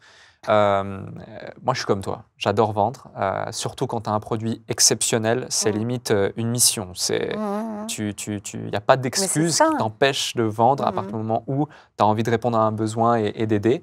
Qu'est-ce que tu dirais à des entrepreneurs qui ont justement ce blocage lié à la vente pour les débloquer et les refamiliariser, on va dire, à cette compétence qui est juste dingue? Ouais, t'as raison, c'est un vrai sujet, ça. Hein. Les gens qui disent, moi, j'aime pas vendre, mais t'aimes bien faire du chiffre d'affaires, t'aimes bien te payer, tu vois, t'aimes bien satisfaire tes clients, mais alors tu aimes vendre. Non, mais c'est drôle, comme il y a cette réticence avec la vente en France. C'est dû à quoi, selon toi? C'est pas noble, c'est pas enseigné dans les écoles, je sais pas, c'est culturel, ça a toujours été comme ça. On a toujours plus valorisé la finance ou le marketing plutôt que la vente, alors que c'est vraiment le nerf de la guerre. Et comment se refamiliariser avec ça? Mais tu as absolument raison de dire que quand ce que tu vends, tu es convaincu que ça répond vraiment à un besoin, que tu y réponds mieux que quelqu'un d'autre et que tu vas apporter un bénéfice à la personne à qui tu vas vendre ce que tu fais. Moi, avant toute réunion en visio ou physique avec quelqu'un à qui j'ai un truc à vendre, je me pose toute seule et je me redis dans ma tête, c'est génial ce que tu fais. C'est vraiment, tu vois, je me refais l'histoire. Je me dis, les gens ont besoin de toi. Si jamais tu arrives à leur vendre, ça va leur apporter ça, ça et ça. Je me fais le pitch à moi-même, en fait, tu vois. Et j'aborde l'échange en me disant, c'est vraiment, je viens pas te prendre ton argent, je viens t'apporter une solution. Et j'y crois vraiment, parce que je l'ai beaucoup bossé, tu vois. Après, je viens, avant toute chose, je viens pour écouter le besoin. Parce que il n'y a rien de pire que quelqu'un qui arrive. Oh, ça, c'est un truc sur LinkedIn, ne le faites pas. Hein. Des gens qui t'envoient par Wallaxy ou autre, tu vois, des messages automatiques. En plus, ça se détecte à 10 000 km. Impersonnel au possible. Et voilà, cher. En plus, en général, parfois, on n'arrive pas à mettre au féminin, donc ça foire tout. Et on te dit, tu as besoin de ça? Eh bien, moi, j'ai la réponse. Prends rendez-vous avec moi. Mais déjà, d'où tu sais que j'ai besoin de ça? Tu n'en sais rien, demande-moi. Et puis, pourquoi je prendrais rendez-vous? C'est toi qui as besoin de me voir, tu vois. En fait, c'est maladroit, tu vois. Et ça revient à ce qu'on disait tout à l'heure. Quand tu rencontres quelqu'un, c'est de quoi tu as besoin? Comment je peux t'aider? C'est demande-moi, tu vois. Et donc ce que j'aime, c'est souviens-toi que ce que tu fais, ce que tu vends, c'est sérieux, c'est du solide. Tu as tout donné, c'est ta compétence, tu es à ta place. Et en plus, tu aimes bien ça. Parce que la notion de plaisir, il ne faut pas qu'elle soit trop loin. Et puis ensuite, quand je suis confrontée à un prospect, c'est sûrement ce que toi tu fais, c'est dis-moi, moi mes clients, ils ont besoin de ça. Et toi aussi peut-être, tu vois. Et c'est comme ça que tu commences, t'écoutes. Complètement. Tu évoques un point intéressant avec l'exemple de Wallaxy, par exemple, où on va automatiser des contacts, etc. On est dans un monde où, aujourd'hui, on parle d'IA, on parle d'automatisation. On en perd de plus en plus ce contact direct humain. Pour ceux qui nous écoutent, et je sais qu'en plus, c'est un sujet du moment, l'acquisition, la conversion pour les indépendants, etc., avec ce que vous lancez avec Envie. Comment trouver ce juste équilibre et arbitrer entre je dois réussir avec le peu de ressources dont je dispose, parce que je suis seul dans mon business, à contacter, solliciter un maximum de prospects, mais en même temps, j'ai conscience que l'ultra-personnalisation, le fait de vraiment m'intéresser à mon interlocuteur et son besoin, est mon meilleur atout pour pouvoir me différencier. Alors je n'ai pas théorisé le sujet, mais je vais te donner 2 exemples de ce que moi je fais pour trouver cet équilibre-là entre le digital et puis le fait de l'humain, quoi, finalement. Moi, toutes les formations qu'on fait aujourd'hui chez Envie, c'est tout se fait en ligne. Donc effectivement, on ne voit pas les gens, quoi. Et pour aller les chercher, pareil, on fait de l'acquisition, tout est en ligne. Mais dès qu'un contact est établi, et que quelqu'un est prospect, chaud ou client, en fait, on lui envoie une carte postale écrite à la main. Par la poste. Moi et mes associés. tu vois, avec une petite photo sympa, un petit mot sympa. Donc à la main. Ouais. Okay. Tu vois, donc ça, c'est dans un monde où tout est digital, c'est une marque d'attention qui est différenciante. Bien sûr. Et c'est inattendu. Donc ça, c'est quelque chose que l'on fait pour recréer du lien. En fait, le digital, c'est juste un premier moyen d'établir de la connexion. Donc après, on essaie de te témoigner de la considération. Bon, on a ça chevillé au corps, hein, les gens, on les aime, c'est sûr, on ne fait pas semblant. Ouais. Mais donc, on t'envoie une petite carte. Et puis la deuxième chose, c'est que depuis 2 ans, on fait un tour de France. On va au contact des indépendants, on a créé le Grand Prix des indépendants, on va dans les villes, on fait des soirées, on récompense les gens, ils viennent pitcher sur scène, on crée du lien, et ça fait du bien. Donc, tu vois, c'est 2 façons. Après, chacun va trouver la sienne. Hein. Ouais. Mais on n'est pas ni que digital, ni que, je ne sais pas, analogique. On est les deux, quoi. On est dans les 2 mondes. Donc, comment toi, dans ton business, quand tu as établi un premier contact avec quelqu'un, tu vas pouvoir quand même témoigner de ton humanité, de ce qui nous lie au-delà du business aussi. Donc voilà, moi c'est ma petite carte postale et les grands prix qui font la différence. D'où te vient cet amour pour l'entrepreneuriat et pour les entrepreneurs en général? Je te dis, c'est le prix de ma liberté, je crois. J'y vois la façon d'exercer adéquatement avec mon tempérament, de vivre le travail. Le travail, je le vis aux commandes de ma boîte. Je préfère me planter pour moi que réussir pour quelqu'un d'autre. Enfin, j'aime bien réussir pour mes clients quand même. Mais tu vois, j'aime cette idée de liberté qui m'est très chère, mais comme à tous. Hein. Et puis, les entrepreneurs, il n'y a rien qui me touche autant que de voir quelqu'un qui se démène, qui croit en son projet, qui a envie d'apporter quelque chose. Je sais pas, we are family, quoi. Je me sens en famille, en fait. Et tu as l'envie aussi, j'imagine, de démocratiser l'entrepreneuriat, de montrer que c'est possible. C'est pour ça que tu communiques beaucoup. Tu as également été jury de Qui vont être mon associé. C'est là la première fois que je t'ai découvert. C'est vrai. Ouais. Et justement, là aussi, comment tu es arrivé jury de Qui veut être mon associé? Je crois que c'est la première saison. Hein, oui, c'est ça. Voilà. Donc, à ce moment-là... Après, j'ai créé ma boîte. Après, j'ai relancé ma boîte. Ok, et c'est pour ça que justement, après, tu étais très occupée. Ouais, tu m'étonnes. À ce moment-là, c'est nouveau. Sur M6, à la télé, c'est quelque chose... Alors, certes, il y a les influences américaines ou autres avec Shark Tank, mais en France, on parle peu d'entrepreneuriat, pas autant qu'aujourd'hui. Qu'est-ce qui fait que tu te dis... opportunité de dingue, j'ai envie de vivre cette aventure? Parce que d'abord parce qu'il y a des copains dans l'aventure, donc tu dis c'est sympa de passer du temps avec eux. Bien sûr. Et puis ensuite, parce que tu te dis, moi depuis des années, j'investis dans des boîtes, je démocratise l'entrepreneuriat, j'ai envie d'encourager ce mindset qui fait du bien quand même. Donc pourquoi pas le faire à la télé et puis voir ce que ça donne.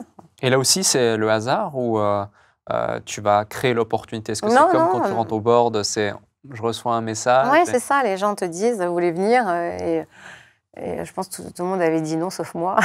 Non, j'exagère, j'en sais rien, mais ouais, j'ai envie de relever le défi, tu vois. Okay. Et c'est génial que d'encourager l'entrepreneuriat avec, tu vois, une audience aussi importante. Après, il faut que les projets dans lesquels tu investis correspondent aussi à ton savoir-faire. Et c'est là qu'il y avait un petit décalage. Moi, c'est que des projets télégéniques qui ne sont pas forcément dans mon champ d'expertise. Donc, ça n'avait pas un intérêt fou. Mais donc, démocratiser l'entrepreneuriat, c'est plutôt donner à chacun la capacité d'avoir son indépendance économique. C'est ça, en fait, pour moi.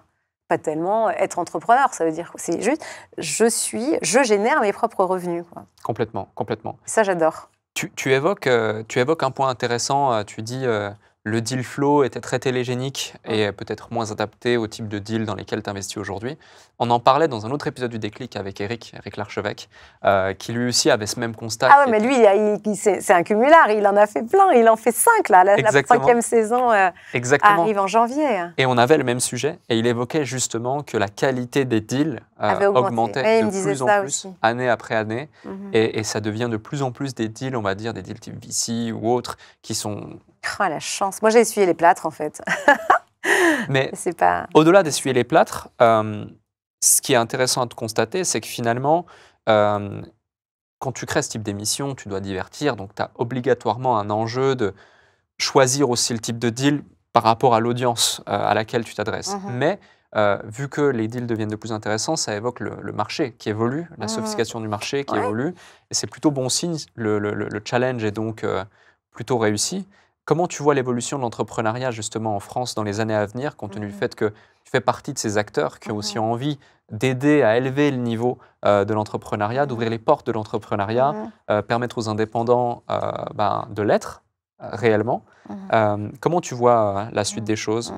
Je ne sais pas si le niveau s'élève. En tout cas, une chose est certaine, c'est que pour cette émission, le filtre à travers lequel il passe, tu vois, il décide de prendre telle ou telle entreprise pour la mettre sur le plateau a changé. C'est vraiment, c'est plus probablement tant télégénique que des vrais business.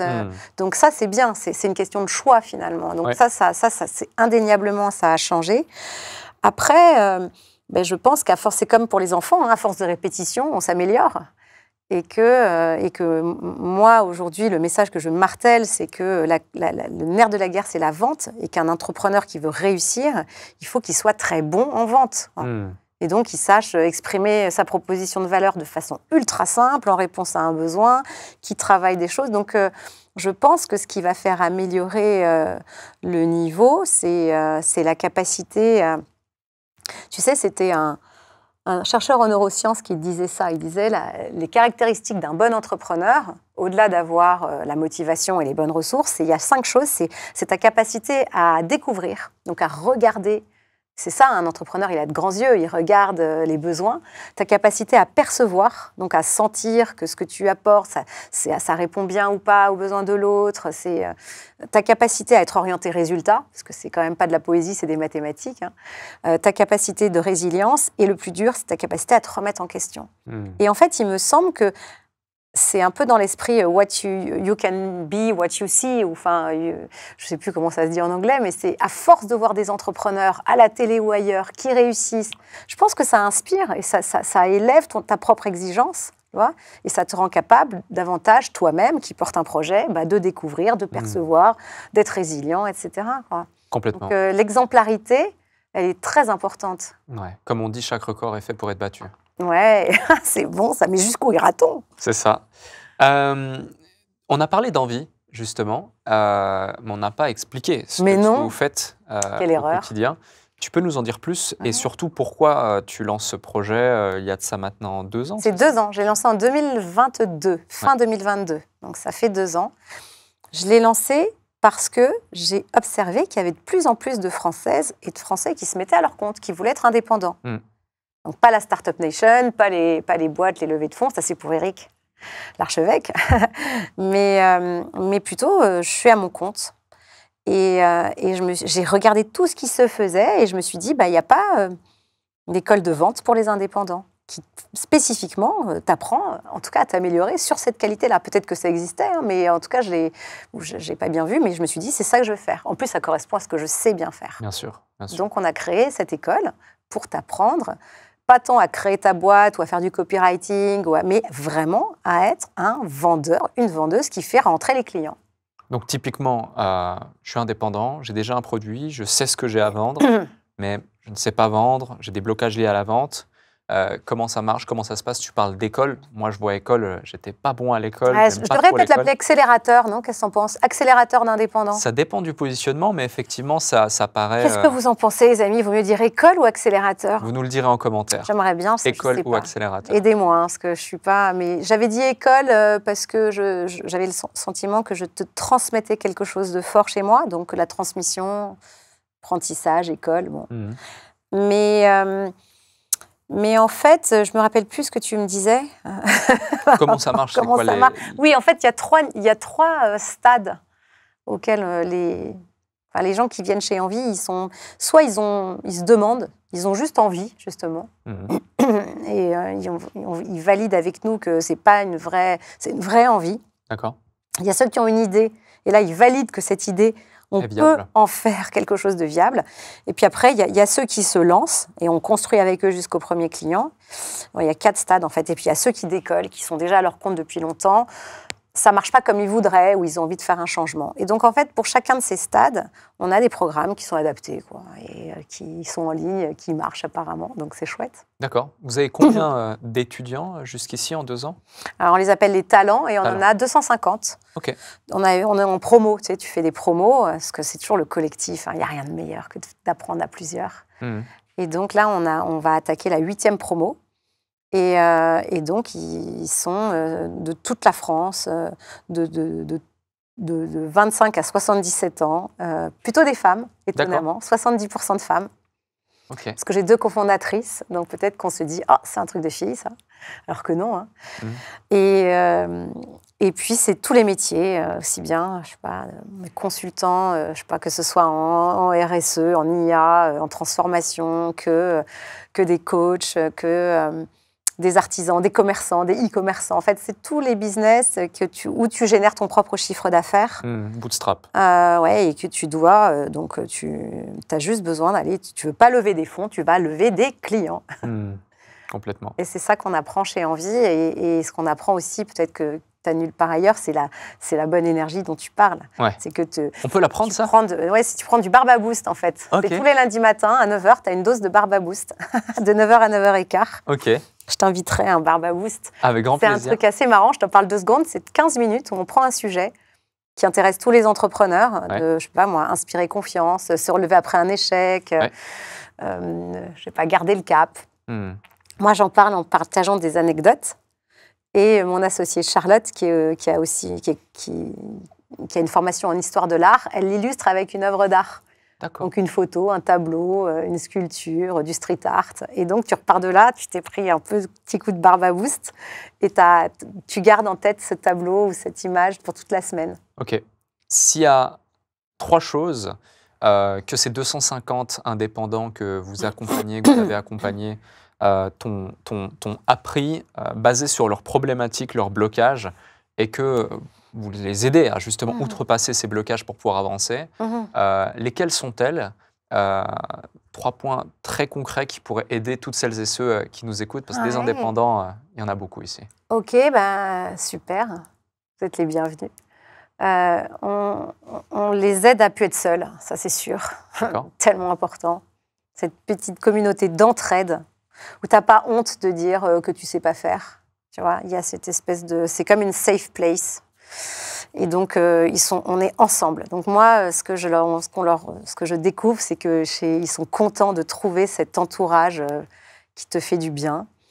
Ils découvrent aussi que en fait, il ne faut plus penser idée, il faut penser besoin. On fait un vrai travail de formulation, quoi, de réexpliquer. C'est très difficile, hein, comme on disait tout à l'heure, en une phrase très très courte, d'expliquer en quoi ce que tu vends, ça répond à un vrai besoin. Et surtout, c'est toi la bonne personne pour y répondre. Et souvent, alors on ne casse pas les rêves des gens, mais souvent, au bout de 4 semaines, nos talents se rendent compte que c'était une super idée, mais ce n'est pas eux le bon porteur de projet. Parce que ce qu'ils ont fait avant, leurs compétences, leur histoire, ça ne suffira pas à en faire une aventure où sinon, tu auras 80% de ta marge qui ira à des prestataires qui ne sont pas toi. Ça n'a aucun intérêt. Bien sûr. Donc, ça les rend plus lucides, tu vois. Mais ça n'enlève pas l'envie. Hein. Il y a toujours 1000 façons d'exprimer ton envie de faire. Et puis surtout, après, c'est tous ces sujets. Parce que si tu veux que ça marche, il n'y a pas de secret. Tu dois passer la moitié de ton temps à les vendre. Complètement. Ça ne viendra pas tout seul, hélas. Tu évoquais tout à l'heure justement ces 6 mots pour réussir à exprimer ton projet. Ouais, c'est bien. Et c'est très... Tu vois, il y a un de nos mentors... On a une centaine de mentors qui sont des entrepreneurs à succès qui viennent prendre la parole et rencontrer nos talents. C'est Hugues Lebray qui avait cofondé le compte Nickel. Tu sais, c'est cette banque qui s'ouvre dans les bureaux de tabac et qui disait « Mais moi, j'ai reformulé mon offre 200 fois. » Il dit « J'ai regardé, il y a 200 versions de ce qu'on a fait quoi, avant que ça sorte. Tu vois, avant que ce soit exactement adapté et dans l'offre intrinsèquement et dans sa formulation. » Toi, ça rend humble et ça donne envie de se remettre au boulot. Ça. C'est pas anodin. Comment on fait, justement, pour ceux qui nous écoutent, ce travail de reformulation, d'une part, et après, tu vois, on le sait, l'entrepreneur est seul, c'est un des premiers points que tu as évoqué. Plus maintenant. Mais maintenant, ils sont plus seuls avec Envie. C'est C'est fini, vrai, ça. il y a plein de choses. Comme Il Capri. y a envie, il y a des communautés, il y a Ah oui, il y en des a plein. afterwork, il y a plein de Ouais. choses, mais fondamentalement, tu restes quand même seul une bonne partie de ton temps, tu es face à ton bloc-notes, à ton ordinateur, tu te poses plein de questions, tu regardes le plafond de ton bureau, de ta chambre. Ça, c'est pas cette description-là, ça fait peur, hein, Ouais, parce que mais ça marche pas comme ça. Je sais, mais finalement, c'est souvent le quotidien de l'indépendant, de l'entrepreneur qui se lance, Ouais. ou de la personne en reconversion professionnelle qui réfléchit à son idée et qui n'est pas encore lancée, qui a son offre, qui est dans ses balbutiements. Ah ouais. À quel moment, justement, on sait que c'est la bonne offre, on peut la lancer? Cela t'évoque 200 itérations différentes. Ah ouais, mais C'est colossal. ouais. Comment on identifie que c'est le bon moment, c'est la bonne? Mm. Dans cet exemple, je ne sais pas si Ouais. il t'a expliqué comment il a fait ou si tu as Bah non, mais comment tu fais? Déjà, d'abord, tu oses Ouais. sortir une première version. Ouais. Par exemple. Donc fait est mieux que parfait. Bah voilà, ça c'est sûr. Hein. Tu fais et tu dis, voilà les gars, voilà comment je présente mon offre, qu'est-ce que t'en penses? N'aie pas peur de me dire que ça va pas. Donc on a une grille, tu vois, on a sorti un Excel, c'est tout simple, où j'ai noté quelques points et je dis, voilà, quand tu vas pitcher ton offre à quelqu'un, Ouais. tu prends cette grille, tu lui donnes ou tu lui envoies et tu lui dis, dis-moi en toute vérité. Parle vrai, mon ami. Dis-moi. Et est-ce que tu as compris ce que je te dis? Est-ce que tu trouves que c'est utile? Et tu le fais avec 1, 2, 10, 20, 50 personnes. Et tu écoutes les feedbacks. C'est fou comme quand on pitch son projet ou sa boîte, quand on est entrepreneur, on est obsédé par la nécessité de convaincre. Alors qu'en fait, il faudrait retourner sa pyramide des priorités, il faudrait juste écouter les feedbacks, tu vois, même ceux qui grattent, quoi. Bon, on m'a toujours dit, un client qui te critique, c'est un client qui t'aime encore. Non, mais donc tu pitches peut-être, je dis client parce que je trouve que c'est intéressant de pitcher à des gens qui sont potentiellement dans ta cible. Bien hein. sûr. C'est même capital parce que Bah sinon oui, le feedback, il n'est pas très pertinent. Oui, c'est ça. C'est comme Ouais. pour les prénoms des enfants, tout le monde a son avis. Mais là, c'est plutôt, dis-moi, toi qui potentiellement es dans ma cible, est-ce que tu comprends ce que je veux te dire? La vérité, non, j'ai pas compris. Tu vois? Et donc, qu'est-ce que tu n'as pas compris? Ou alors ce mot, il est tellement banal ou c'est tellement gazeux. Allez, mais tout ça, il faut le dire avec beaucoup, beaucoup de bonté parce que c'est fragile, un entrepreneur. On est fragile, on met tellement de nous que... Et moi, je suis consciente de ce trésor que c'est, donc on fait très attention à la façon dont on formule, mais il ne faut pas être complaisant. C'est pas bien, c'est pas bien. Il faut une très, très grande exigence. Donc, comment on fait? On fait en faisant. Hein. Et donc, ce qui est génial chez Envie, c'est que tu as plein de lieux. On a par exemple le pitch des indépendants. Tous les mois, tu peux pitcher dans un entrepreneur connu. Donc, et pas pour lever des fonds, hein, pour récupérer des feedbacks. Et tous les gens qui y assistent peuvent écouter les conseils d'Éric Larchevêque, de Nathalie Bala, de Céline Lazorte. C'est génial. C'est tellement précieux. Donc, il faut pitcher tous les jours, à tout le monde. Tu dis un entrepreneur est fragile. Ouais. Tu peux nous en dire plus sur ce concept? Ouais, c'est parce que l'audace, l'envie, c'est formidable, mais tu donnes tellement de toi, tu dors tellement peu, tu prends quand même des risques financiers. Bien sûr. Que c'est... voilà, il faut que la personne, comme on disait tout à l'heure, puisse aller puiser ce qui va la nourrir son énergie, mais... non, moi, je trouve ça fragile parce que tu donnes tout de toi. Hein. Puis, tu n'as pas de filet de sécurité tellement... Tu n'as pas de salaire à la fin du mois, donc tu joues quand même... Tu joues beaucoup. Quoi. Complètement. Je rebondis sur un point, contredis-moi si je me trompe, j'ai l'impression que tout au long de ton parcours, tu as à chaque fois eu des associés. Et le fait de trouver justement des associés complémentaires, tu l'as dit aussi, hein, c'est la base même de trouver des bons associés, c'est absolument capital pour certains qui veulent se lancer, mais en tout cas, c'est un accélérateur, c'est un cadeau. Ça peut être un poison aussi, si ce n'est pas les bons. Dans ton cas, j'ai l'impression que tu as trouvé à chaque fois les bons associés, et c'est des questions que se posent beaucoup d'indépendants aussi pour oser se lancer. En fait, dans le cas des indépendants, par définition, tu fais ton business en solo, donc tu n'as pas vraiment d'associés. En revanche, tu as un besoin crucial d'avoir un entourage, de, je sais pas, donc je disais, un mentor ou un guide, d'avoir des coéquipiers, tu vois, des gens qui, toi, tu ne sais pas faire d'acquisition, tu ne sais pas faire un site, tu ne sais pas faire de d'IA. Qui dans ton entourage va pouvoir te donner, tu peux troquer en plus après tes talents, hein. Mais n'est pas la vanité de croire que tu sais tout faire, parce que ce n'est pas vrai. En revanche, identifie bien. Moi, j'aime bien faire cet exercice. Tu prends une feuille blanche et d'un côté, à gauche, tu écris toutes tes compétences, ce que tu sais bien faire. Et à droite, tu écris les compétences qui sont cruciales pour que ton projet marche. Et tu regardes ce qui est commun et ce que toi, tu ne couvres pas. Avec qui tu vas le faire? Qui peut t'aider? Très bon exercice. Tu vois, j'adore ça. Ouais. Ben, on le met dans le kit qu'on lance aujourd'hui, par exemple, tu sais. Ok, super. Ça, c'est un des exercices qu'on fait. Un autre point sur lequel j'ai envie de rebondir, c'est la gestion du temps pour les indépendants. Bah oui, ça c'est sûr. Hein. Comment on fait pour mieux gérer son temps, bien gérer son temps quand on est indépendant, qu'on doit tout faire? Parce qu'entrepreneur, c'est pas juste tu as une zone de génie, tu as un talent. C'est d'ailleurs très bien choisi le mot talent pour ceux que vous accompagnez. Donc tu as un talent. Exemple, tu sais très bien faire du tricot, c'est le premier truc qui me vient. C'est bien ça, c'est parce que tu me regardes et ça me fait penser à tricot. Non, c'est... Mais tu as un talent, tu dois ensuite, tu veux le monétiser, tu dois tout apprendre. Alors la vente, pour commencer, effectivement, tu l'as évoqué, mais plein d'autres choses. Déjà, si tu as ton talent et la vente, t'es bien. Va pas chercher plus loin. Déjà, commence par ça. Tu vois. Donc, moi, mon conseil, c'est passe 50% de ton temps à la vente. Déjà, prends ton agenda. Première chose, si tu veux bien t'organiser, tu prends ton agenda et tu vas me noircir tous les jours. Alors, peut-être pas la moitié de ton temps parce que ça va être un énorme choc thermique si tu n'en as pas fait beaucoup, mais tu commences peut-être par une demi-heure par jour. Le lendemain, tu fais 1 heure, encore 1 heure, puis après, tu vas passer à 2 heures. Tous les jours, tu t'enfermes dans une pièce, t'enlèves ton téléphone, tu gardes juste de quoi faire de la veille et tu te concentres comme un sportif de haut niveau. C'est comme c'est ton entraînement. Quoi. Tu fais de la vente. Il n'y a pas de secret en fait. Hein.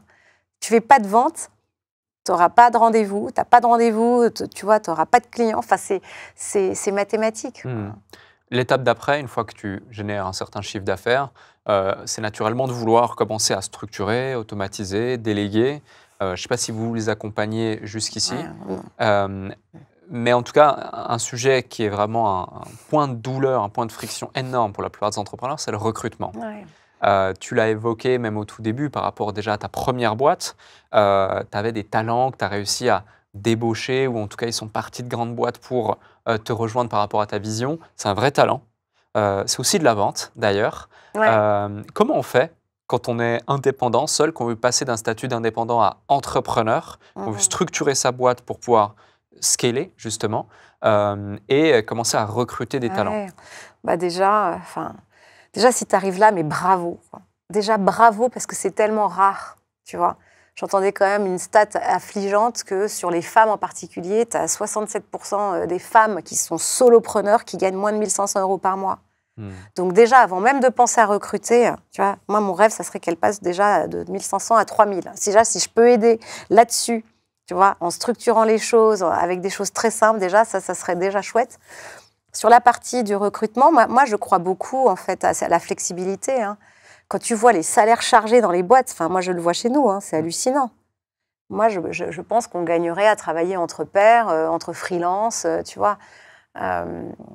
Identifie les besoins que tu as et regarde s'il y a des prestations que tu peux, avec qui des gens de confiance et des bons, c'est ça qui est difficile en fait, qui sont les bons autour de toi, avec qui tu vas pouvoir bosser. Moi, je crois vraiment qu'on gagne à travailler avec des freelances. Tu vois. Le fait d'avoir quelqu'un salarié, ça garantit absolument pas un taux d'engagement supérieur.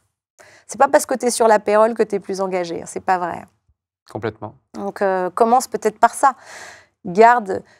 Fais-toi un tatouage frugalité. Ok. Tu parles justement de ces personnes qui génèrent 1 500 € par mois en moyenne. C'est vrai que c'est une majorité. On voit aujourd'hui... Ah ouais, non mais c'est fou. Moi, c'est ma mission, ça, tu vois. Quand j'entends ce chiffre, j'ai vraiment envie de... Je sais que je suis à ma place avec envie. Si ma mission, c'est d'aider des gens qui sont à leur compte à gagner plus, alors là, vraiment, j'ai trouvé ma place. Quoi. Je sais comment faire.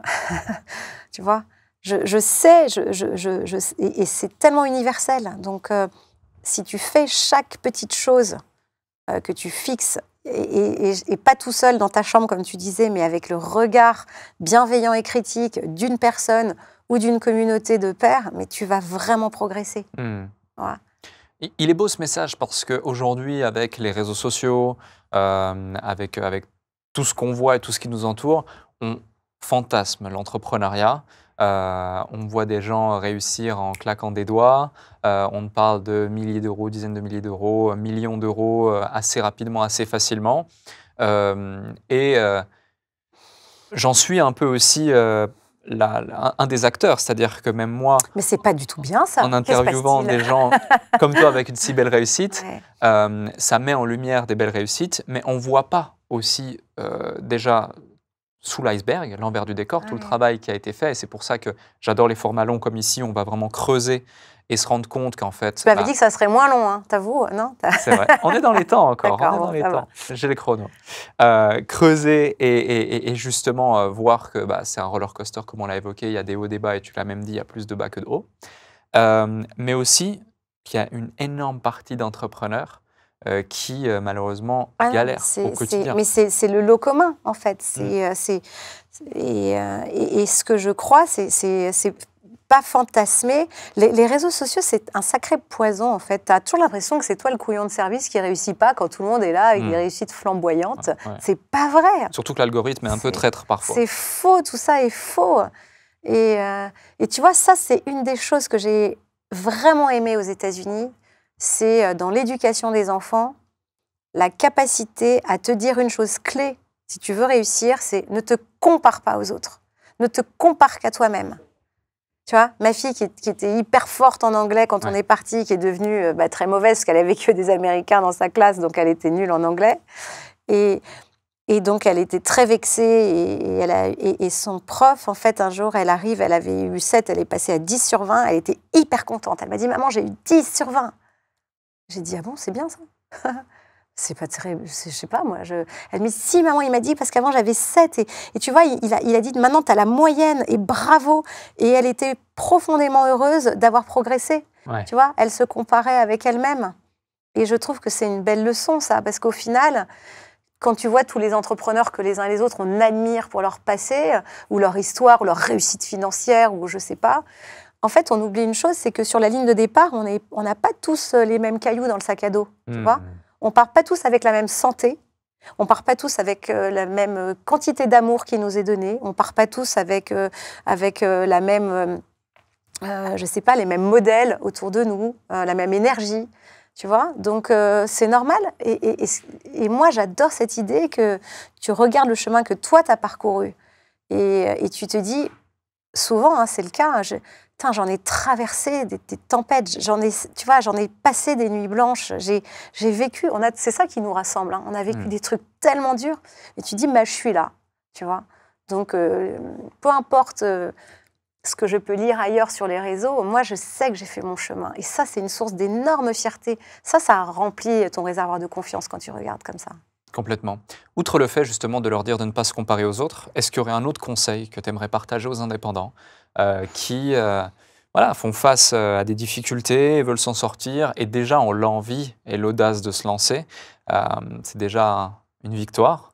Est-ce qu'il y a autre chose que tu aimerais leur partager? Si c'est ton histoire de faire ça, tu vois, si tu fais ta boîte pour les bonnes raisons, tu vois, tu sais pourquoi tu le fais et pourquoi, en 2 mots. Tu vois, tu te souviens, tu dis, je le fais, je sais que ça va être dur, je sais, mais c'est mon histoire et j'y vais. Déjà, si tu ne te racontes pas d'histoire sur pourquoi tu y vas, tu vois, alors entoure-toi de gens qui vont t'aider à aller plus loin. Tu feras rien tout seul, toute seule. Tu ne peux pas y arriver, tu vois, qui t'ouvre les yeux sur peut-être que là, tu as une cible qui n'a pas d'argent. Ah oui, c'est pas terrible. Ou peut-être que ta cible, elle a des besoins, mais toi, tu réponds au besoin numéro 15.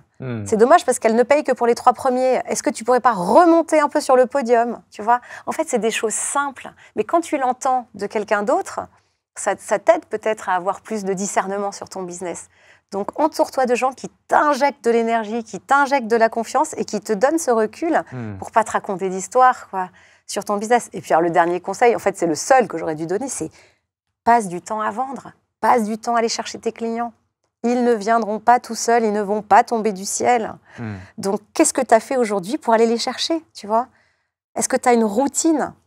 Et si tu ne sais pas comment faire, tu es dans une communauté où tu dis aux autres, les gars, vous faites comment pour la vente? Qu'est-ce qui marche, tu vois? Les gens ont tellement plus envie de t'aider que tu ne penses. Ouais, c'est très vrai. Justement, pour revenir à ces entrepreneurs qui génèrent pour certains 1 500 par mois, voire moins, souvent, naturellement, ils ont besoin d'avoir un job à côté. Ils font donc leur projet indépendant en parallèle. Et j'en reviens à cet arbitrage entre le temps qu'on y passe, etc. Et d'autant plus ce questionnement que tu viens d'évoquer. Donc c'est parfait, c'est extrêmement complémentaire. Parce que tu pourrais mettre, et j'aimerais ton avis là-dessus, mais en tout cas, c'est ma conviction, tu peux mettre toute l'énergie et le temps que tu veux sur la vente et être aussi bon que tu l'es en vente. Si derrière, comme tu l'as dit, tu t'adresses au besoin numéro 15. C'est mort. C'est mort, on est d'accord. C'est mort. Ouais. Parce faut que vraiment le mettre en lumière, ça. Ouais, c'est pour ça que tu vois, nous, c'est ça que j'aime bien dans la pédagogie qu'on a chez nous, c'est que tu as deux parties. Tu as d'abord la première partie qui est on va réviser ton socle. On va bien regarder que tu te lances ou que tu existes déjà si tu as les fondamentaux solides. Tu vois. Et on va stretcher ta cible, ton offre, ton modèle économique. Et une fois que ça, on se dit, ouais, ça c'est du solide, ça c'est du robuste, alors tu vas aller chercher des clients. Tu vois, l'un ne va pas sans l'autre en fait. Donc il faut d'abord s'assurer qu'on a un socle qui répond à un vrai besoin et qui s'adresse à des clients qui ont des sous. Tu vois, ça paraît trivial, mais on se pose tellement pas cette question-là. Et puis ce que je vends, pourquoi je suis la bonne personne pour vendre? Ouais, c'est la base. Ouais, et en fait, il y a un gars ce week-end, il me présentait quelque chose de fascinant sur les eaux de pluie. Il était capable de les dépolluer pour en faire de l'eau potable. Et donc, d'un point de vue d'invention, ça avait l'air super, tu vois. Mais après, je lui disais, mais comment vous allez aller chercher qui va acheter ça? Enfin, à qui vous voulez vendre? Enfin, il était très, très focus sur son invention et il pouvait être fier, mais tu vois, à un moment, tu dézoomes. C'est pas un hobby, c'est une boîte. Donc, cette invention-là, tu vas la vendre à qui? Tu vas la vendre avec quel mot? Pour quel bénéfice? À quel prix? Et ça, c'était très, très loin de ses préoccupations. Il faut qu'on penser client et pas son produit. C'est mieux. Hein. Complètement. Mais c'est tellement évident. Ouais. J'ai une avant-dernière question pour toi. Pendant une grande partie de ta carrière, justement, tu vas dans des industries qui ont un levier de scalabilité juste énorme, qui plus est dans la tech, où il y a des vecteurs de croissance très élevés. Tu investis également dans beaucoup de startups. Tu es du coup une actrice également du monde de la startup, et donc avec un potentiel juste hors norme où on pense worldwide directement en général. Et aujourd'hui, du coup, avec Envie, tu aides les indépendants qui représentent une grande partie du poumon économique, hein, finalement. Juste avant les TPE, PME, il y a toutes ces personnes qui veulent se lancer et qui génèrent, pour reprendre le chiffre que tu as évoqué, très, très peu de 1500 sous, euros, et tu veux les aider à ne serait-ce qu'aller chercher 3000 euros. C'est ça. Donc là, tu es en train de me dire, tu es sur une cible qui n'a pas d'argent, Catherine. Attention. Alors, c'est pas ma question, mais ma question, c'est est-ce qu'il y a un déclic ou un élément déclencheur, ou peu importe dans ta carrière, dans ton parcours, qui a fait que tu as pris ce choix de changer complètement de virage d'industrie? Parce qu'on est d'un côté sur quelque chose d'extrêmement scalable, où on veut changer le monde pratiquement, et de l'autre, où on est très rationnel, où on veut juste changer sa vie. Alors, deux éléments de réponse. Je pense que la transformation du travail, c'est un aussi gros choc que la transformation numérique il y a 30 ans. Je pense que la façon dont on travaille, dont on voit le travail, la centralité qu'avait le travail dans nos vies, et c'est plus le cas aujourd'hui, ça va vraiment changer beaucoup de choses. Donc, le travail indépendant, c'est un phénomène de société, tu vois. Donc, c'est pour ça que ça m'intéresse. C'est peut-être une cure de jouvence. J'essaie de retrouver ce que j'avais il y a 30 ans. Ensuite, je cherche la scalabilité dans mon projet. Tu vois, moi, il y a 10 millions d'indépendants. Tu parlais des slasheurs, les fameux qui ont 2 métiers. Il y en a 6 millions et puis il y a plus de 4 millions qui sont vraiment à leur compte. Sur ces 10 millions-là, moi, je rêve que tous viennent s'abonner. Moi, je crois au système de l'abonnement. Je n'ai pas encore craqué le truc. Hein. D'ailleurs, si vous pouvez m'aider, n'hésitez pas. Hein. Moi, je cherche à trouver comment je vais faire payer 10 euros par mois ou 20 euros par mois à 10 millions de personnes. Tu vois ? C'est une cible qui a peu d'argent, mais si tu as un panier moyen petit, alors c'est un business de volume. Et c'est ça qui va marcher, qui va faire de la scalabilité. Tu veux impacter un maximum de personnes. Ouais, c'est ça, j'ai envie d'impacter un maximum de personnes. Et pour ça, j'ai besoin de super bons en marketing digital, tu vois, en acquisition, en nurturing. Je ne sais pas si tu connais des gens comme ça. Des stagiaires, des alternants, des freelances, peu importe. Je cherche vraiment, vraiment. C'est très difficile, quoi. Donc, j'ai besoin d'aide là-dessus et je veux craquer. Je veux effectivement, tu as raison, je ferme les yeux, je me projette dans 10 ans. je sais pas, il y a 1 million de personnes qui sont passées par Envie, qui ont doublé leurs revenus et qui vivent bien de leur activité et voilà, qui ont un équilibre de vie. Et ça me réjouit. Merci pour cet échange. Merci à toi. J'ai une dernière question à te poser avant qu'on se quitte. Je sens, ça te réjouit, là, je sens que ça va être compliqué. Non, c'est pas compliqué, tu le verras. Mais avant ça, comme à chaque fois, si vous avez eu autant de plaisir à regarder cet épisode que je n'en ai eu à l'animer, bien faites-le nous savoir en partageant la vidéo, en la likant, en commentant, en nous donnant votre avis sur les questions qu'on vous a posées justement dans cet épisode. Et si vous étiez en train de nous écouter, eh bien mettez 5 étoiles sur votre plateforme de streaming préférée sur laquelle vous étiez. Catherine, j'ai une question pour toi, celle que je pose à tous mes invités. Quel est le déclic qui a fait toute la différence dans ta vie, dans ta carrière, que tu n'as pas partagé aujourd'hui, que peut-être tu n'as jamais ou rarement partagé dans des interviews? Le déclic. Ça peut être une simple phrase, une citation, que ce soit positif, moins positif, peu importe. Tu as carte blanche pour le mot de la fin. C'est le déclic de ma vie. C'est une phrase de Mère Teresa. Ne laissez personne venir à vous et repartir sans être plus heureux. Ne laissez personne venir à vous et repartir sans être plus heureux. Bon, j'ai du boulot, hein, mais c'est mon mantra. Merci Catherine. Merci à toi.